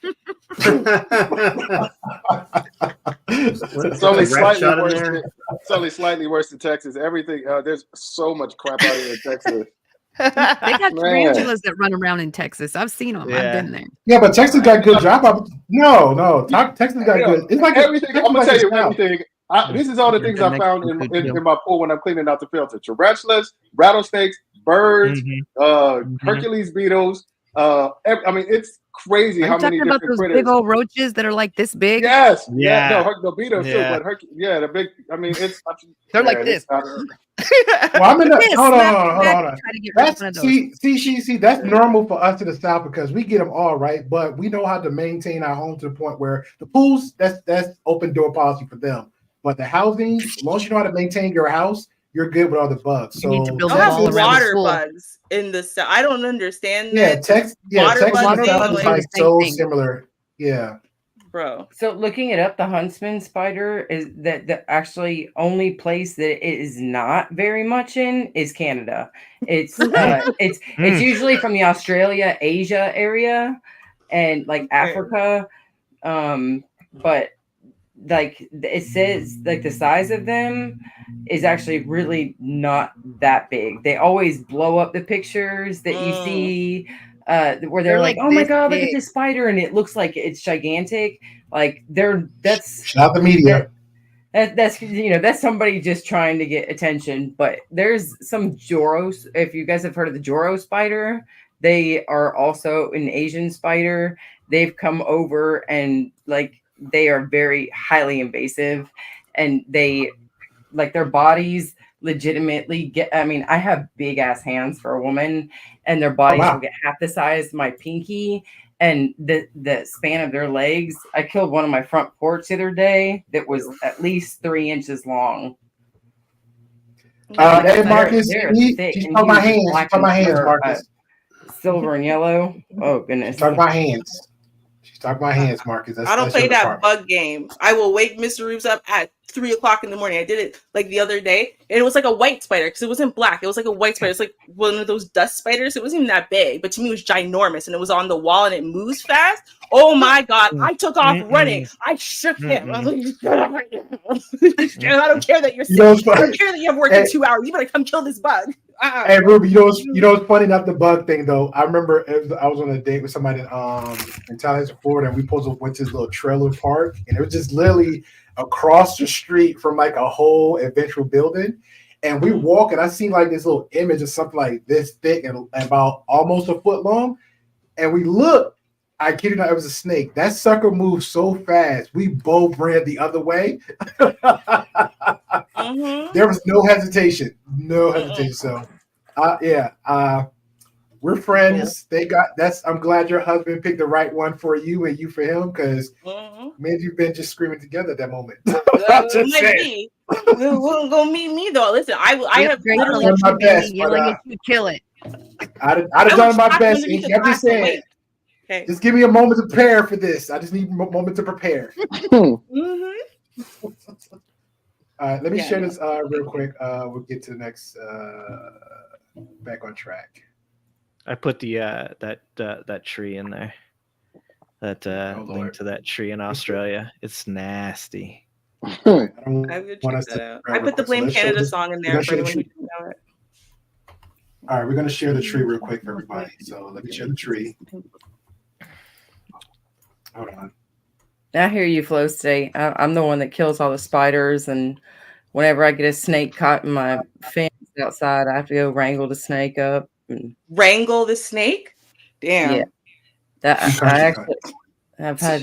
I think this one I'll was my be third wrangling one. me up freaking like animal control. Third what? Right? Animal control won't come out. Oh, really? Oh, They I'll wouldn't. They tell 'em wouldn't. it's a They would not rabbit come out squirrel. Because about it's a their natural rabid. habitat. They wouldn't come out when I told them that I had a like psychotic, very, very large Rottweiler like pit bull mix that was aggressively in my yard, like frothing at the mouth, like just like he was going to attack me. And he was like pressed against me with his chest. What the hell? They wouldn't come out. I That was sounds just like rabies or something. What the I hell? told them, I was like, look, I have a gun to this dog's head. I said, I really don't. I said, can y'all not? And they were like, you'd have to keep him there, and it's going to be. We'd have to, call somebody. We probably wouldn't be able to get somebody out there in the time before that dog finally took off or were to attack you. But if it does attack you, call 911 and Exactly. they'll Don't send an die. ambulance right away. I was like, no, I'll put a damn bullet in this dog's head before I let that happen. But Hold on. still, I'm just- Hold on. This is angry. Animal This is control actually a useless. tree because it looked like a timeout. Hold on. Is this actually Yeah. tree? Because it looked like a little Mhm. bush. It's a large tree. No, it's like they're supposedly really large. I think that's just like something they don't probably want to get anywhere near it, even when taking pictures. Mm-hmm. It says here, let's see. It says you may experience pain and tingling in distant parts of your body. This includes your armpit and groin, where major lymph glands are located. One affected person also Ouch. reported stinging in their feet that lasted for days, even though they touched the plant much higher up on their body. If the stingers get into the air, you could also find yourself sneezing a lot and producing large amounts of mucus. Wow. Dude, it can last for days or weeks. That doesn't It even is, sound it's pleasant at not- all. They're No. looking at it to create Painkillers? opioids, That which doesn't. will That sounds then like it be does the transported opposite across of what American painkillers border. do. Like, how? They're gonna. Good luck. Sorry, I had to make that joke. Not good. Good luck. That's all I can tell you. Oh, man. No, but like, I'll be walking around in a mosquito net suit. Just don't touch the Hey, trees. that's not doing most other countries. I know the Philippines had like the little the insect whatever net. Most of them sleep because they can't trust like most of their housing. So, but yeah, it's a lot. Just be careful to everybody who's traveling overseas. Mhm. Double check and triple Australia? check on everything you do. Don't I touch had a the- tarantula on my front porch once, and he was like tucked in, where the siding of the house meets the concrete. And all I saw was this little furry thing, and I thought it was originally a mouse. And then I saw its legs sticking out, so I had to have the kids that were in the cul-de-sac playing basketball come over, and I was like, "What is that?" And they're like, "Oh, it's just a tarantula." Like they're used to it. I wasn't from there originally, and I was like, "Well, how do you kill it?" They're like, "Oh, it's okay. I'll go grab my mom." I kid you not. She comes over with the boot, and I'm like, "That's gonna work." And she's like, "Yeah, the one I killed earlier today was much larger." She goes, "Well, it's kind of your fault because you know how they have those riding lawnmowers? Well, my backyard was really, really, really tall. I had just moved in, so I had the yard guys come out. And when tarantulas live in the ground, and when you ride the riding lawnmowers over it, it makes them come out of their nests. And so there was like hundreds of tarantulas that were hanging out in the neighborhood. And I was like, and I left my door open all day. Yeah, I slept in the car that night. Wow. Yeah, Mm-mm. you're just I was too done. comfortable for my taste for that. All right, so let me. What we need to do is rescue the sorry. hostages. Angeles, I need to get going here. Yes, sir. All right, brother. Trying All to right. Any final words, good sir? Yeah, thanks for having me final on. We need to have this. We need to keep up with the open conversation. So, other people can see that you can still communicate and may not accomplish anything, but people can communicate and disagree and be just fine. And people can be bald too, and we accept you as you are, guys. There, see that? You mother. Oh, this way. But until next. But until next time, everyone. Blame Canada. Blame Canada. Will's new name Blame is Canada. Tom Petty. The best song ever. Wes Petty. Wes Petty. That's the new name. All right, we got like 30 minutes before we close out. So I want to share this real quick. As we were conversating earlier and shopping around for what's going on out there with Kevin McCarthy. Let me ask this, since they said, what word was it? I'm going to run to use the little girl's room. 2 seconds. Okay, no problem. Bring it down. Okay, so let me share this before I actually get to the other conversation. Where is it?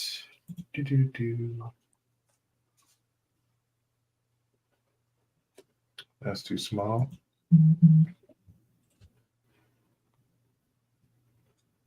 Okay, so we got McCarthy here. It's like less than a day ago, says now's the time for bold action.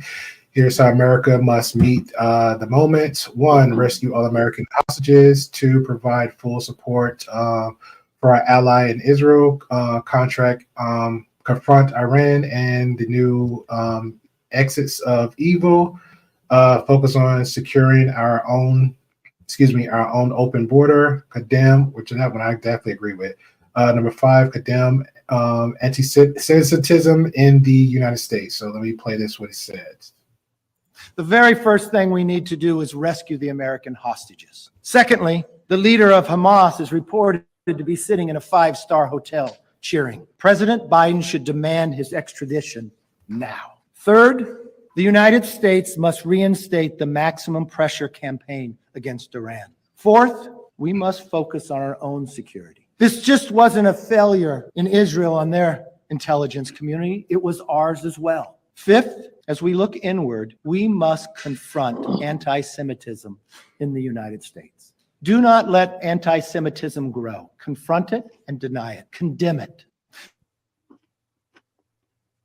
First of all, I want to point out Kevin McCarthy's from Kern County, which is where Bakersfield, California is, where I grew up, and it's one of the racist fucking places. Yep. So Kevin McCarthy needs to maybe do something about Bakersfield first. Oildale, California is literally nothing but white pride. Yeah. All right. Fair enough. The rest I agree. Okay. Your thoughts on the list and what he said, Inky? I watched that earlier and I have to agree, but it's okay.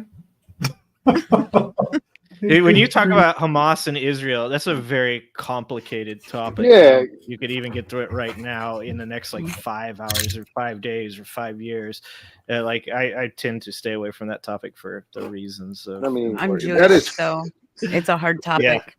Yeah. That's that's just so layered. It's just like it's a powder cake. It's just there's no right answers in that situation. I mean, it's just I wouldn't even know where to begin. Is he saying that just to get more attention from himself? Well, he's saying what, duh. It's like one of those what he should statements. be saying. It's like, but he's not saying this is the way we need to do it. It was like, here's some things that I believe will help us get there. It's like this needs to happen, but okay, how do you get there? Yeah, how it's do like you me get saying, it's like me saying the attacks on civilians are across the line. It's like, of course, all of that should be known by every single person. Nobody disagrees with you. Theater.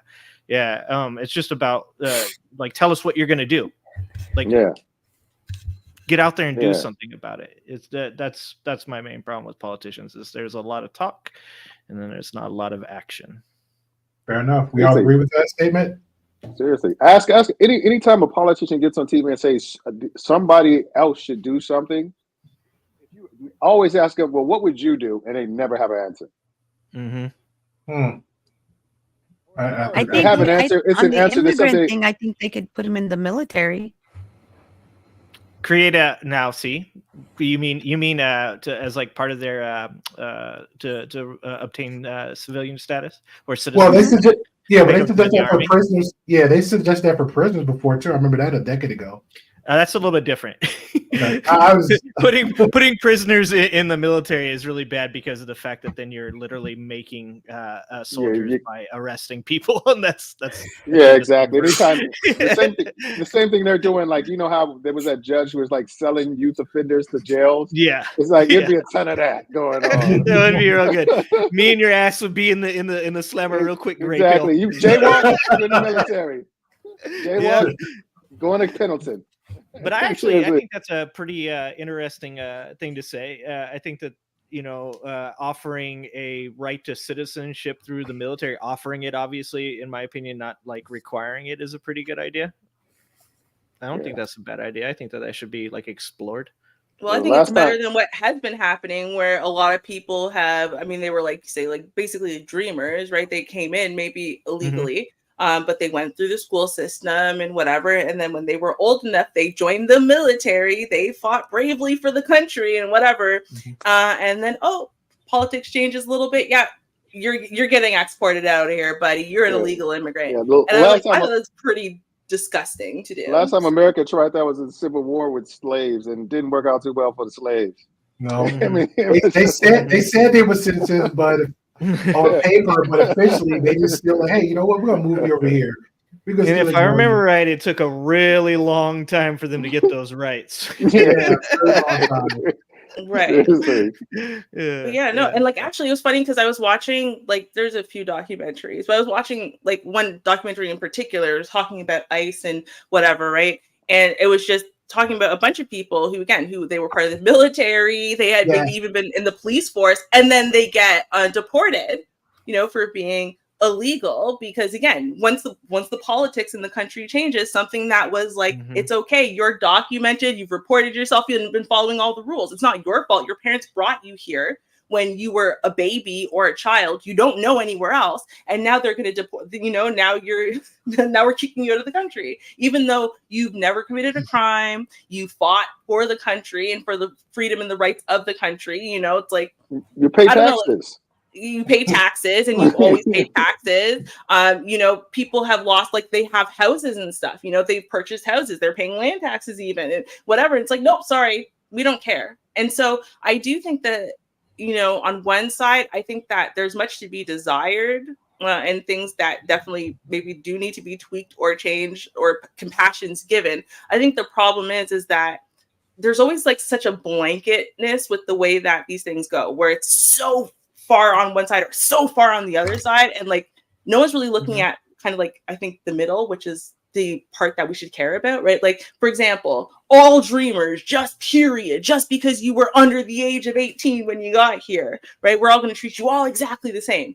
Okay, well, no, maybe we shouldn't do that, right? Maybe there should be more of a case-by-case basis here. But at the same time, right, to just be like, on the other side, well, we're just going to treat everybody, well, if you got here legally, that's it, you're all criminals, get out of here. That's a little bit extreme as well, right? So I do think that the problem is with like American politicians and American politics is almost like there's zero nuance.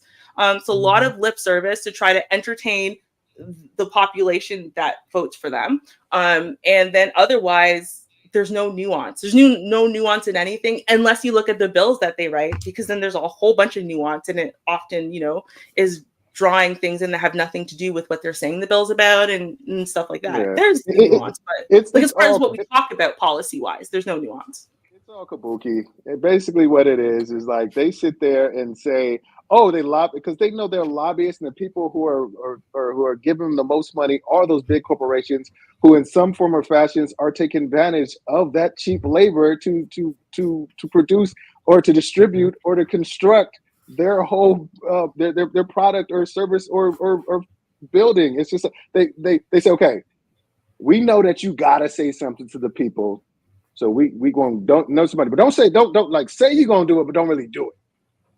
We need those people to come in to pay them less so we can make our money. So it's all Japanese theater. It's all kabuki about, okay, let's pretend we're really fighting hard. Because if this was really an issue, and people really, really gave a shit about it, it would have been solved a long time ago. Of course. Like most things, you can tell how much people really give a shit about something about how quickly they find a solution for it. We have a real problem with in politics of a fear of the other. You know, like it's constant thing that, especially on the right, what we have is a slippery slope conversation constantly. Well, if you do that, this is what's next, right? But then when it comes to the actual like performative actions, like you said, a lot of these people that are big corporations that employ illegal labor don't really actually want the border closed. If they did that, they would lose a lot of profits. When you hear the same thing from people that talk about China and how much they think, you know, China's a problem. And I actually agree China's a problem. But they talk about it, and then they go buy products from Walmart every day of the week. And it's like, at the end of the day, it's just performative. It's just you want to be mad, and as long as you're mad, you have something to do. It's just like watching Jerry Springer or any other bullshit. We engage in this controversy because it's what keeps us busy. It's what makes us happy. And like once again, like I said, not for me. That's not what I'm interested in. I'm interested in talking about solutions, and I want to hear people coming together and actually wanting to make the United States of America a better place, the thing that we talk about it being. And what we actually see from our politicians is just like you said, they come out, they say a bunch of stuff that everybody wants to hear because they know you want to hear it, and then they go back in the back and they write, you know, bills that include a bunch of shit that somebody lobbied for them to get through, you know. So there's a real problem with follow-up with our politicians. I think that politicians should be given a report card. I think that if they do not score well by the end of it, how that works? If they don't score well, if they Inky's got at least two thought processes here that I'm 100% with, you know, like I like that said about immigration and an accountability card is we just can't forget that what America was built on is the American dream and giving people the dreams that they've wanted. We just got to figure out a way to maneuver and navigate the system to where they can do it properly. That's all. Yeah, I think we agree on that. But don't you think that right now what we're doing is, instead of the American dream and hope and all that stuff, we're giving people fear and anger? In our political society, because fear is more of a motivating factor than love in most cases, especially when it comes to who you vote for. If you say something, because the human condition, people is like, what is it motivates me more, the possibility of gain or the fear of loss? And fear of loss will win out. Most of the time, it's fear of loss that motivates people, because that's what it is. I think if you think I'm going to take something away from you, a lot of people will be more motivated to do something and saying, here's a possibility of you getting something. Yeah, that's true. But I think it depends on what demographic you're talking to, and this is where, again, normally even the most basic of politicians is speaking on 5-6D, right? They're not just speaking on one level, and this is where a lot of people don't recognize, right? Trump will sit there and I'll just never forget this moment in time, because I was doing the news at the time, and so we talked about it a lot. But where Trump was talking about American jobs for the American people, and a lot of people who were even on the left voted for Trump for those reasons, right? It had specifically to do with employment and stuff like that. And then in that period of time when Trump was first in office, the first 6 months he was in office, right? Right, as an individual business owner, what was he doing? He was still giving work visas, and it was shipping in a bunch of migrants, right, to do the job cheaper and whatever. So it's just like, you don't mean anything he was you say. Talking about China, and he was giving away hats at his rallies that were made in China. Right. Because he's the very person we're talking about. He is the example. And like, I wish Trump was everything that he said he was. I'll try and find it in a second, but his final campaign ad was like amazing. Like I say it all the time, it's the reason he won, other than some issues that happened with Hillary Clinton's campaign. But as far as swing voters, independents, a lot of them went over to him because they really did hope that he would put people in positions and they didn't have any faith in him as being like some kind of, messianistic, like amazing president. They just thought, here's a guy who runs businesses. Maybe he'll put people in charge of the EPA that know about the EPA, put people in charge of education that know about education, and what he did was he did that for a minute. And like I said, then he either fired or everybody resigned because they couldn't deal with his bullshit. And really he was the great white hope. It was like, you're going to put him in there. He's supposed to be amazing. And really he fell incredibly short of all expectations. But I always say this, that ad that he produced, or whoever produced, I know he didn't produce it, at the end of his campaign that was put out, was absolutely amazing, because it said everything you possibly could want to hear as an American and wanting to see the American dream succeed. Hey, let me say this real quick. Flo had a state early a question. I think he was just speaking in general to what y'all guys were saying earlier. He says, it'll take his sweet time. He said the question is, what is their incentive? Government is rewarded for having problems that need fixing. More crime equal higher police budget. More potholes equal higher DOT budget, etc. Well, see, and that was actually, I was kind of speaking to that a little bit. I'll flesh it out a little bit though, and say basically that politicians' jobs, right? Politicians make money for standing there and telling you what you want to hear. They don't make money based on how many problems they solve. They don't at all. So their job is to get elected by you, the people, right? And then their job is to keep you, the people, docile enough. Like, just don't try to overthrow the 1%. Don't try to overthrow the government. Just sit there and be docile and believe my lies, okay? While I sit here and get paid, right? And then their job really is to keep the 1% happy, right? And to follow through on promises with the 1% and to finagle deals between the 1%, right? Because it's the 1% in essence who are running everything. It's not the people, right? And they don't care about y'all because y'all aren't giving them the bonuses. Y'all aren't paying for their super PACs. Y'all aren't paying for any of that. So they don't care about you, right? So the government's job is to get, they're people who just want to get paid, and they're a bunch of talking figureheads, and that's about all that they are. And they are standing between the 90% and the 10% in the top 10%, really the 99% in the top 1%. That's really what their job is to stand there in between, keep y'all docile and keep them happy, and make y'all think you're getting what you want, when really the only people who are ever getting what they want are the people over here in the 1%. That's what I think their job is. And that's what we should be doing is the incentive should be for them to keep their job. Like like I said, a report card of sorts, an accountability card, as Pinky said, is that it should be your incentive. We all know that they're not making money from the job. They're making money from lobbyists. They're making money from campaigning. Yeah. The job itself doesn't pay like incredibly well. It pays better than anything that we have, but it doesn't pay as much as like Pelosi and her millions of dollars. That money came from somewhere else. It came from insider information. It came from lobbying.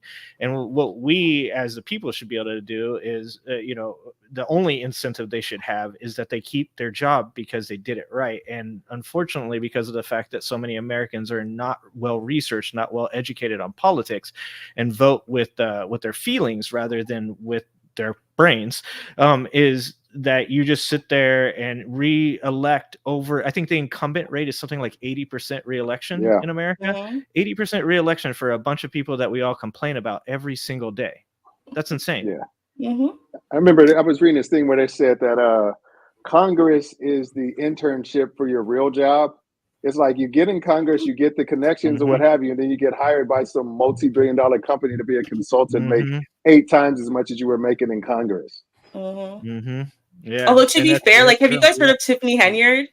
Because Tiffany Henyard she's calling herself a super mayor, and it's because she's a part-time mayor of one village in Cook County, and then she's also a supervisor of another village in Cook County, right? I saw that. So she's for being a part-time mayor, she's making $46,000 a year. So it's a part-time mayor. I don't even know how you get to be a part-time mayor, but whatever. But then for her supervisor role, she's getting paid $200,000. That means this woman is making $250,000 a year for being a part-time mayor in one village and a supervisor in another. You want to be a supervisor in the government, but you can. Bet, Ruby, that all those, remember how I saw your report, she had all those cops around her, and they were making like $200,000 in overtime and stuff like that. She has like 8 cops around her. And I'm willing to bet she's getting a kickback from some of that pay. They're not getting all that money. She's probably getting paid out in order to keep that job she's probably getting money from him as well. It's just crazy how it is. Of course, they're trying to prove like there's no way that she could have paid them like $250,000, $300,000 for her private security. Okay, they're getting paid like way more hours than there is in a week. They're getting paid for. Like how do you get paid for that? That was hours? crazy. It's amazing, but that's the government for you, and that's where I'm like, when I say like, no, your base pay is insane. The things that they will approve. Why does she have Beyonce level security? Why is that something that could be approved? Why is it approved that she has a DJ playing Rihanna? Better have my money, okay? To At the board meetings. Yeah, during board meetings. Why is that? Hold on, now I gotta ask. I gotta ask. What was her race? She's black. Of course she's black. I just released the single video a couple days ago, so you can check it out on her channel. But man down. Of course. But my point is here's the thing, right? So you have a lot of people who complain about the government all the time. But remember, there was these 2 seats were both open. And so she got elected for both in 2 different villages. Why? Because no one's running for local politics, right? No one realizes how much power, how much control these local politicians have. And you know why the local politicians don't do anything? Because if they don't rock the boat, there's a good likelihood that even though they've accomplished nothing, you're still going to just, reelect them the next time. They'll keep getting paid. Right. But if they do something or they try to do something, they might fail or they might piss someone off and then they don't get reelected. So they might as well just sit there, do absolutely nothing, help you not at all. And you'll keep paying them $200,000 for supervisory roles. The funny thing is, I want that job. And this is where I'm going to throw myself under the bus real quick.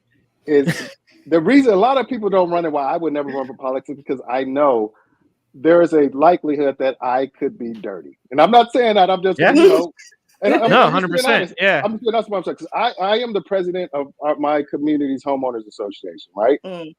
I got voted because only 4 people ran, and my 4 neighbors voted for me. Like nobody voted, so I got it. I wanted to put it in a pool.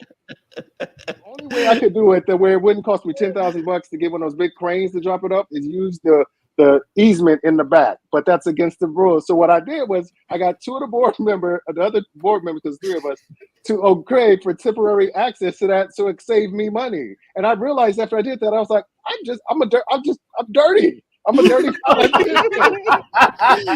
With the smallest amount of power you can have. I was like, seriously. I said, and the way I did it was just like, because I called the VP. I was like, Jackie, I was like, I know it says that I can't use the easement, but it'll be real quick or whatever. Just send me an email saying you got no problem with it. She was like, yeah, I got no problem with it. So I sent it to the board. I put it in the board record, and it happened. And then it was like, wait a minute, where did this come from? Because it's just like, and I realized right away, I was like, that's how easy it is. That is how easy it is. It starts off small like that, and the next thing you know, you're getting $10 million to lobby against automatic weapons. I'll give you 5 more years, Damien. You be on the Lifetime movie network. You be good. No, I'm not doing that again.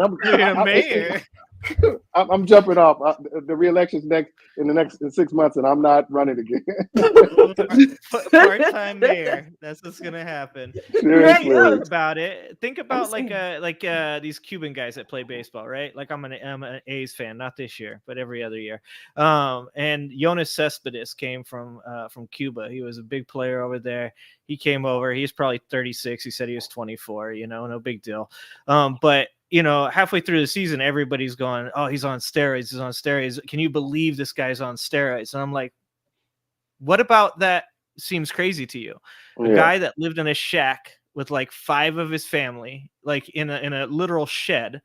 He has to do steroids for, 6 years of his life, and he gets paid millions of dollars and gets to take care of them for the rest of their life. Power and the belief that you could take care of your family for the rest of their lives, not just yours, but theirs and maybe their grandchildren's as well.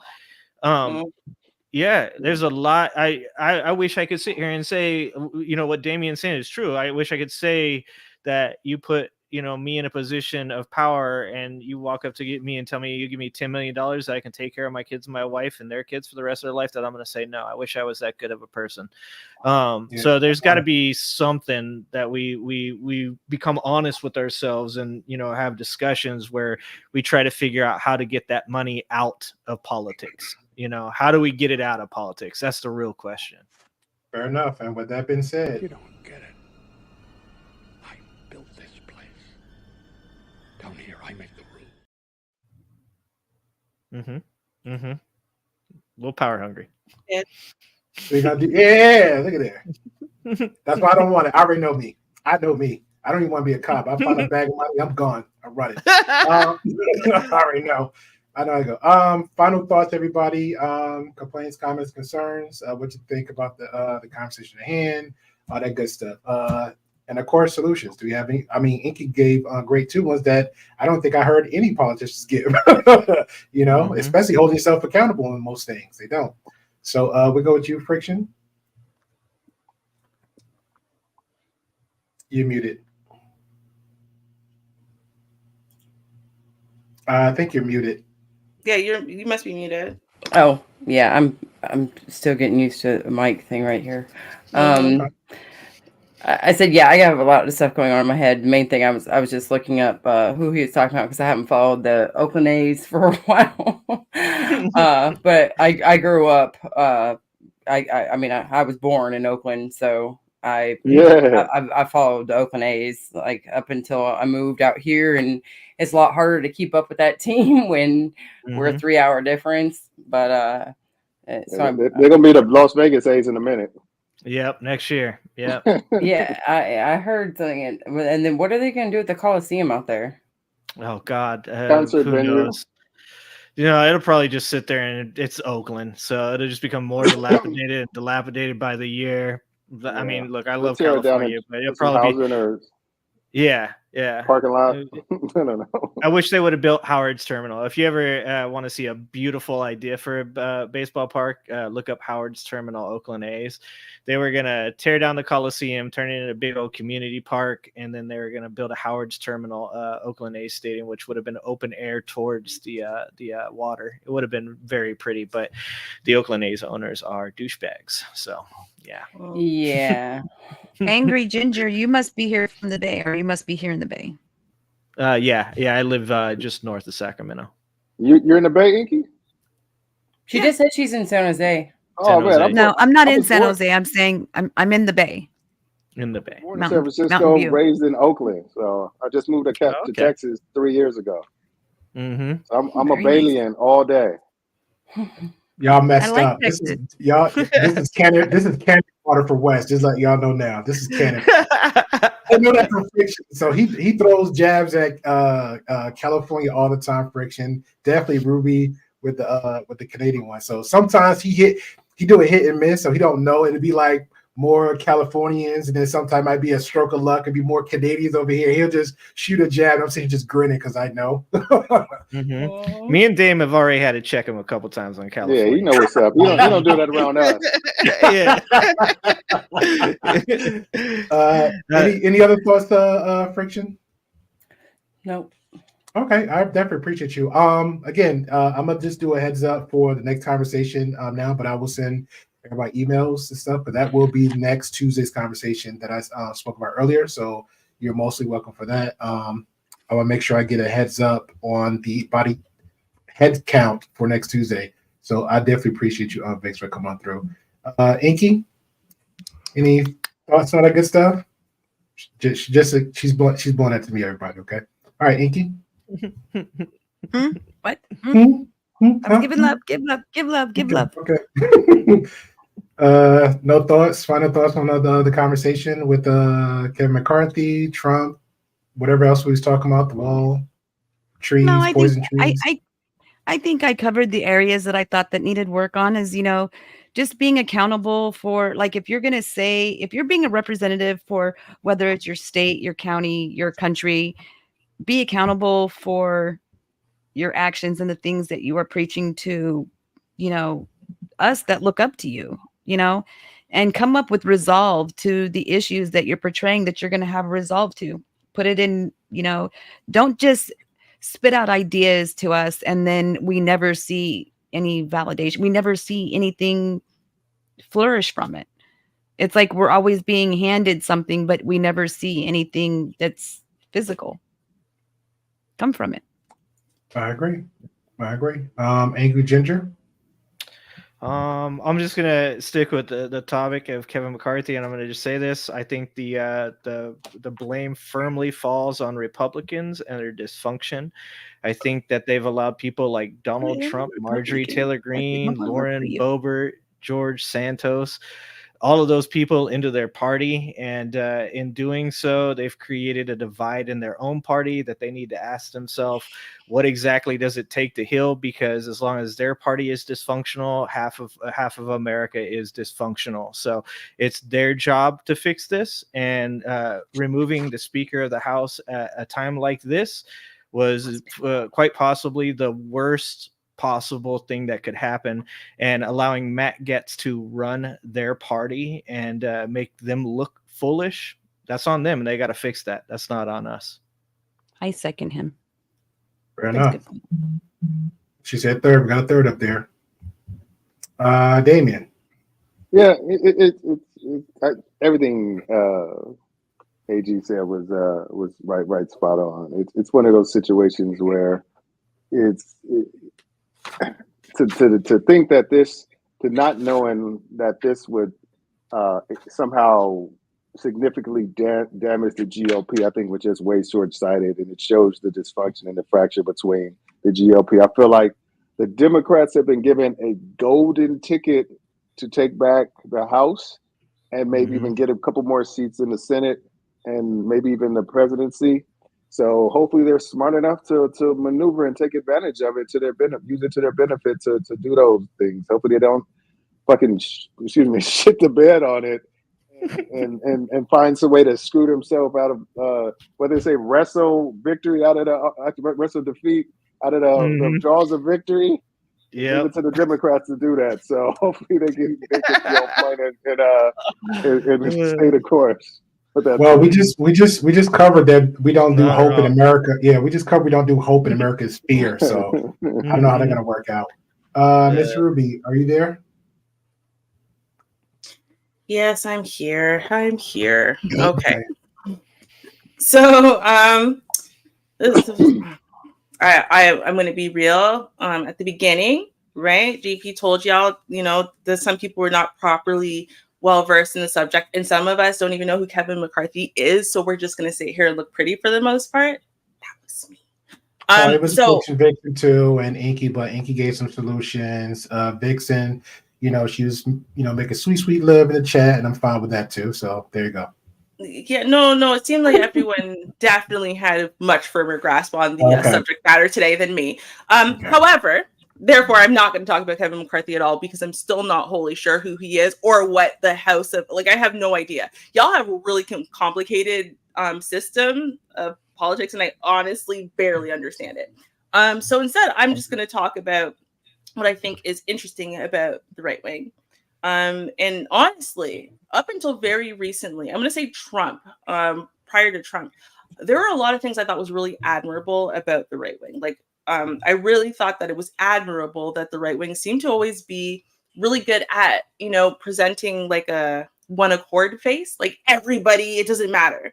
If you're on the right, and we're right wingers and we support you, you support us, we're good. And to me, that was like a strength that they had. And I think that they've just become so fractured. And that to an extent, they've been supporting people who just said, hey, I'm on the right. And it didn't matter if their policy, their beliefs, anything were actually right wing or not. I'm just going to say it. And then I'm going to hide behind the right wing while doing whatever. And, people still supported that, right? I mean, we have all those Fox News people who got caught talking about how they hated Trump and they hate all of the right wingers who support them, right? So, and like the right is now so fractured, it's so fractured, and all it's doing is creating fracturing amongst the right wing, people, normal people, the 99% of us who just sit here and talk about these things and then have to vote for these people.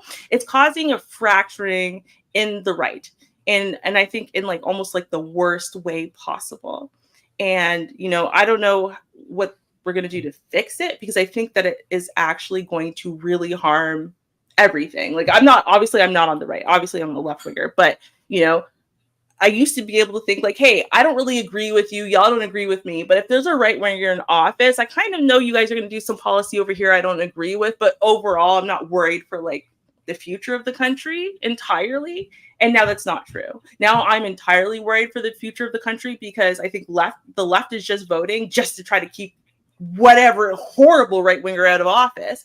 And then the right is just voting to keep whatever horrible right winger in office. And then whoever's in office, everyone is just fighting and everyone hates everything. And no one needs to make sense anymore. And nothing needs to logically track anymore. And I just like, I find it's really worrisome. Like, honestly, being directly attached to your country makes me very, very worried. Because, like, technically where I am, I dip into America. Do you know what I mean? So, like, if they were going to do something to y'all, it would happen to us also.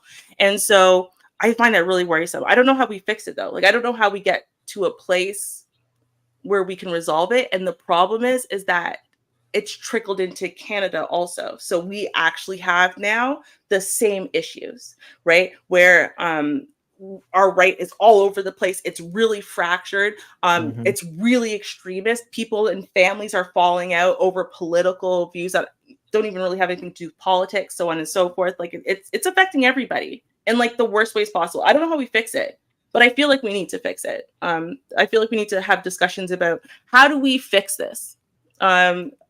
I don't know. Well, not me, because I'm not good at this kind of stuff. But like people, y'all over there, y'all need to have these discussions about how do we fix this.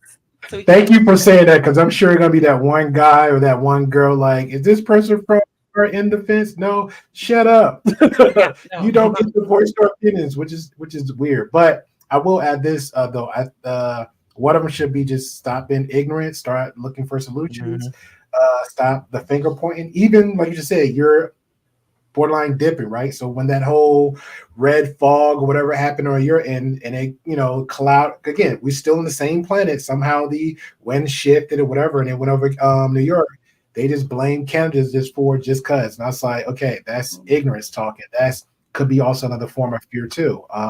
Shout out to the racism all over, even within your all little circles. So it is fear based. At the same time, people always complain about, oh, media is bad. But at the same time, you're still harping and using media as your get out of jail free card. Here's the evidence. Here's the proof. Flat Earth. The tower. Oh, this, and it just be one image and nothing else. No back it up with sources, without data, nothing. Just a bunch of air talking, which I call jaw jacking. Shout out to the South. With that being said, let me show this real quick. So this will be the conversation for next week. So I'm going to be extra prepared because I dropped the ball earlier for this show. So let me get this out the way. So this is going to be the conversation for next week, Tuesday. If anybody never heard of this gentleman, he goes by the name of Jean Francis. Wait, is he Canadian? Yes, he is French Canadian. Okay, so let Ruby say that name. Thank you, Ruby.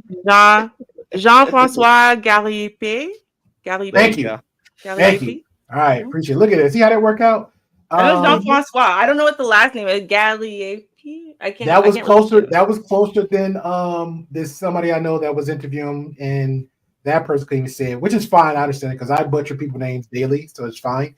But thank you for putting some kind of respect in the name. Anyway, Mr. John here was or still is married to common house law, married to a woman that's mentally ill. Somehow the story goes where she wanted to go hiking or walking somewhere, so he dropped her off at a specific location. I don't know if it's his choice or her choice. And that was the last time he's seen her. So it's been like, 3 to 4 months. She disappeared and nobody have seen her since, not even him. And now everybody is in this. Now the story is she either passed away or gone. So he just been on multiple interviews on small platforms, medium-sized platforms, just been telling his side of the story. and a lot of people think that he had deleted this woman by the goes the name of Mama JF, and yeah, that's it. So we're gonna have a deep dive conversation for that. I've seen a few people, Ashley XOXO, do like a little trailer on her end. I've seen Sarah Rock Tomato has been a guest on here, have a conversation about it. I've seen an old panelist by the name of crap, what's her name? I'm sorry. I'm like I said, I'm bad with names. That goes by the name of Lauren De Laguna. There was a guest on here twice when we had to talk about systemic racism and something else. So she actually had an interview with him. So we're gonna have a little deep dive. So we're gonna have a collective of minds come in next Tuesday. I'm giving everybody here on the guest to do their due diligence, do the homework, so they can find out all they can, try to line up the pieces, and we'll have the conversation like, do we believe that he did delete her? Do we have any evidence of like, what's going on with this story? Because this was very interesting. For me to just hear about this in 3 days, I was like, I gotta have this conversation. So you might have me randomly pop up and just kind of do like a little, I guess, a rehearsal or whatever on it, or just kind of dive in a little bit. But this will be the conversation for next Tuesday. So thank you guys. I definitely appreciate it. So that's gonna be the topic for next Tuesday. Right. What else? It is very interesting, Inky. I promise you. It is a crazy story. All right. So with that being said, I will catch y'all next time. I might drop something for tomorrow. And then Friday, I'm going to leave it in the community tab. It's going to be because I know Saturday I had like a little fun one last Saturday. Everybody had fun with this since I came home at 12 midnight. And that was pretty much open panel. I'm sarcastic a little bit. I kind of don't want Angry and Mandrell together, but I did have fun having them together. But I now learned my lesson, okay? It was a blast. You can't keep us apart, all right? You can't keep us apart. Oh, my God. It was trouble, but it was fun. Friday, I did make a promise before to Red Lipstick Vibes to have a smoke show. So I'm going to host Friday Smoke Show midnight on Red Lipstick Vibe channel. I'm going to leave everything in the community tab. It's going to be a geek conversation because on other people's platforms, she allows me to host it. So I don't like to get really serious about it. So over there, it's going to be a geek marathon. If you are a Star Wars fan or if you are a Jedi and Sith, whatever you consider yourself, if you're just rebel, I don't care. You're more than welcome to come up there for an open conversation. And I'm just going to be very honest. The fact that it's somebody else's platform, I am more stricter over there. So again, if it's a comment, if you have no knowledge of Star Wars, stay in the chat. If I don't know you when you come on that chat and you claim that you know something, you're going to get a few little geeky little questions of Star Wars. And if you fail, you're getting dropped. No question asked, no YouTube conversations about it. It ain't happening. Okay. Wait, it's a smoke show about Star Wars? It's going to be a smoke show, meaning that if you're a Jedi, like I'm a Jedi, I'm a fan of Jedis. If you're Sith, we're going to have that conversation. Why are you on that? Yusa. Yeah. Yeah, see? Why are you on that side, Yeah, Jar Jar Binks, best Star Wars character ever created. There you go. I love him. And the best plant, too, at that moment. If you saw the Ahsoka show, like, what did you like about it, disagree about it? Yeah, we're gonna have that. We're gonna have that conversation. So I seen two people was like, Great Pill. We have. I say, man, I promise you. I said we're gonna do it last week. We're gonna do it this week. We're good. And then out of nowhere, I get like a message Discord like, yeah, Sith wins all the time. It's like, oh Lord, here we go. So it's gonna go down Friday midnight Central Time.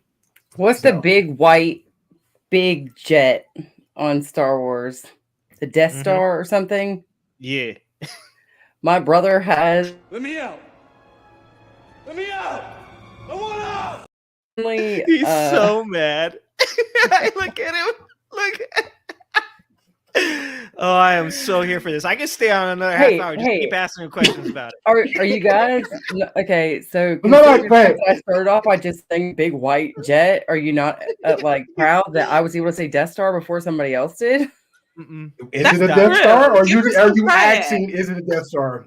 No, I was pretty sure that it was a Death Star, but then I was just like, oh god, the faces that I'm getting. The round spaceship orb. No, it's like like a triangle. The big round, the triangle. Yeah, like it's like. Oh yeah, it's another ship. I was It's gonna like- say Spaceballs. That's where I'm at. Bruh, yeah, we're out. If we're a fan of Spaceballs, can we? Anybody show up? got any Star Wars questions? We're No, gonna see our not Friday Spaceballs. delinquent. No, not you, Look, Angry. I know you know. Spaceballs was all I was amazing. saying though is that my brother has literally like the only art in his house is Star Wars art, and he has like I'm pretty sure he said it was a Death Star. I can't remember what it looks like. I only You have saw a it once. brother that has this, and you didn't ask him, and you somehow just asked the question to the platform. Is mind-boggling to me. Yeah, the thing is like 6 foot. I'm getting wide. triggered. She's It is triggering me, only everybody. art. I'll see y'all Friday. My podcast drops out tomorrow. Anybody ain't got questions like this young lady right here? More than welcome to come there Friday and ask any silly questions. Yeah. Love you, Ruby. You missed it. Love you too. I know you're out there. I can feel you now. I know that you're afraid. You're afraid of us. You're afraid of change. I don't know the future. I didn't come here to tell you how this is going to end. I came here to tell you how it's going to begin. I'm going to hang up this phone, and then I'm going to show these people what you don't want them to see. I'm going to show them a world without you. A world without rules and controls, without borders or boundaries. A world where anything is possible.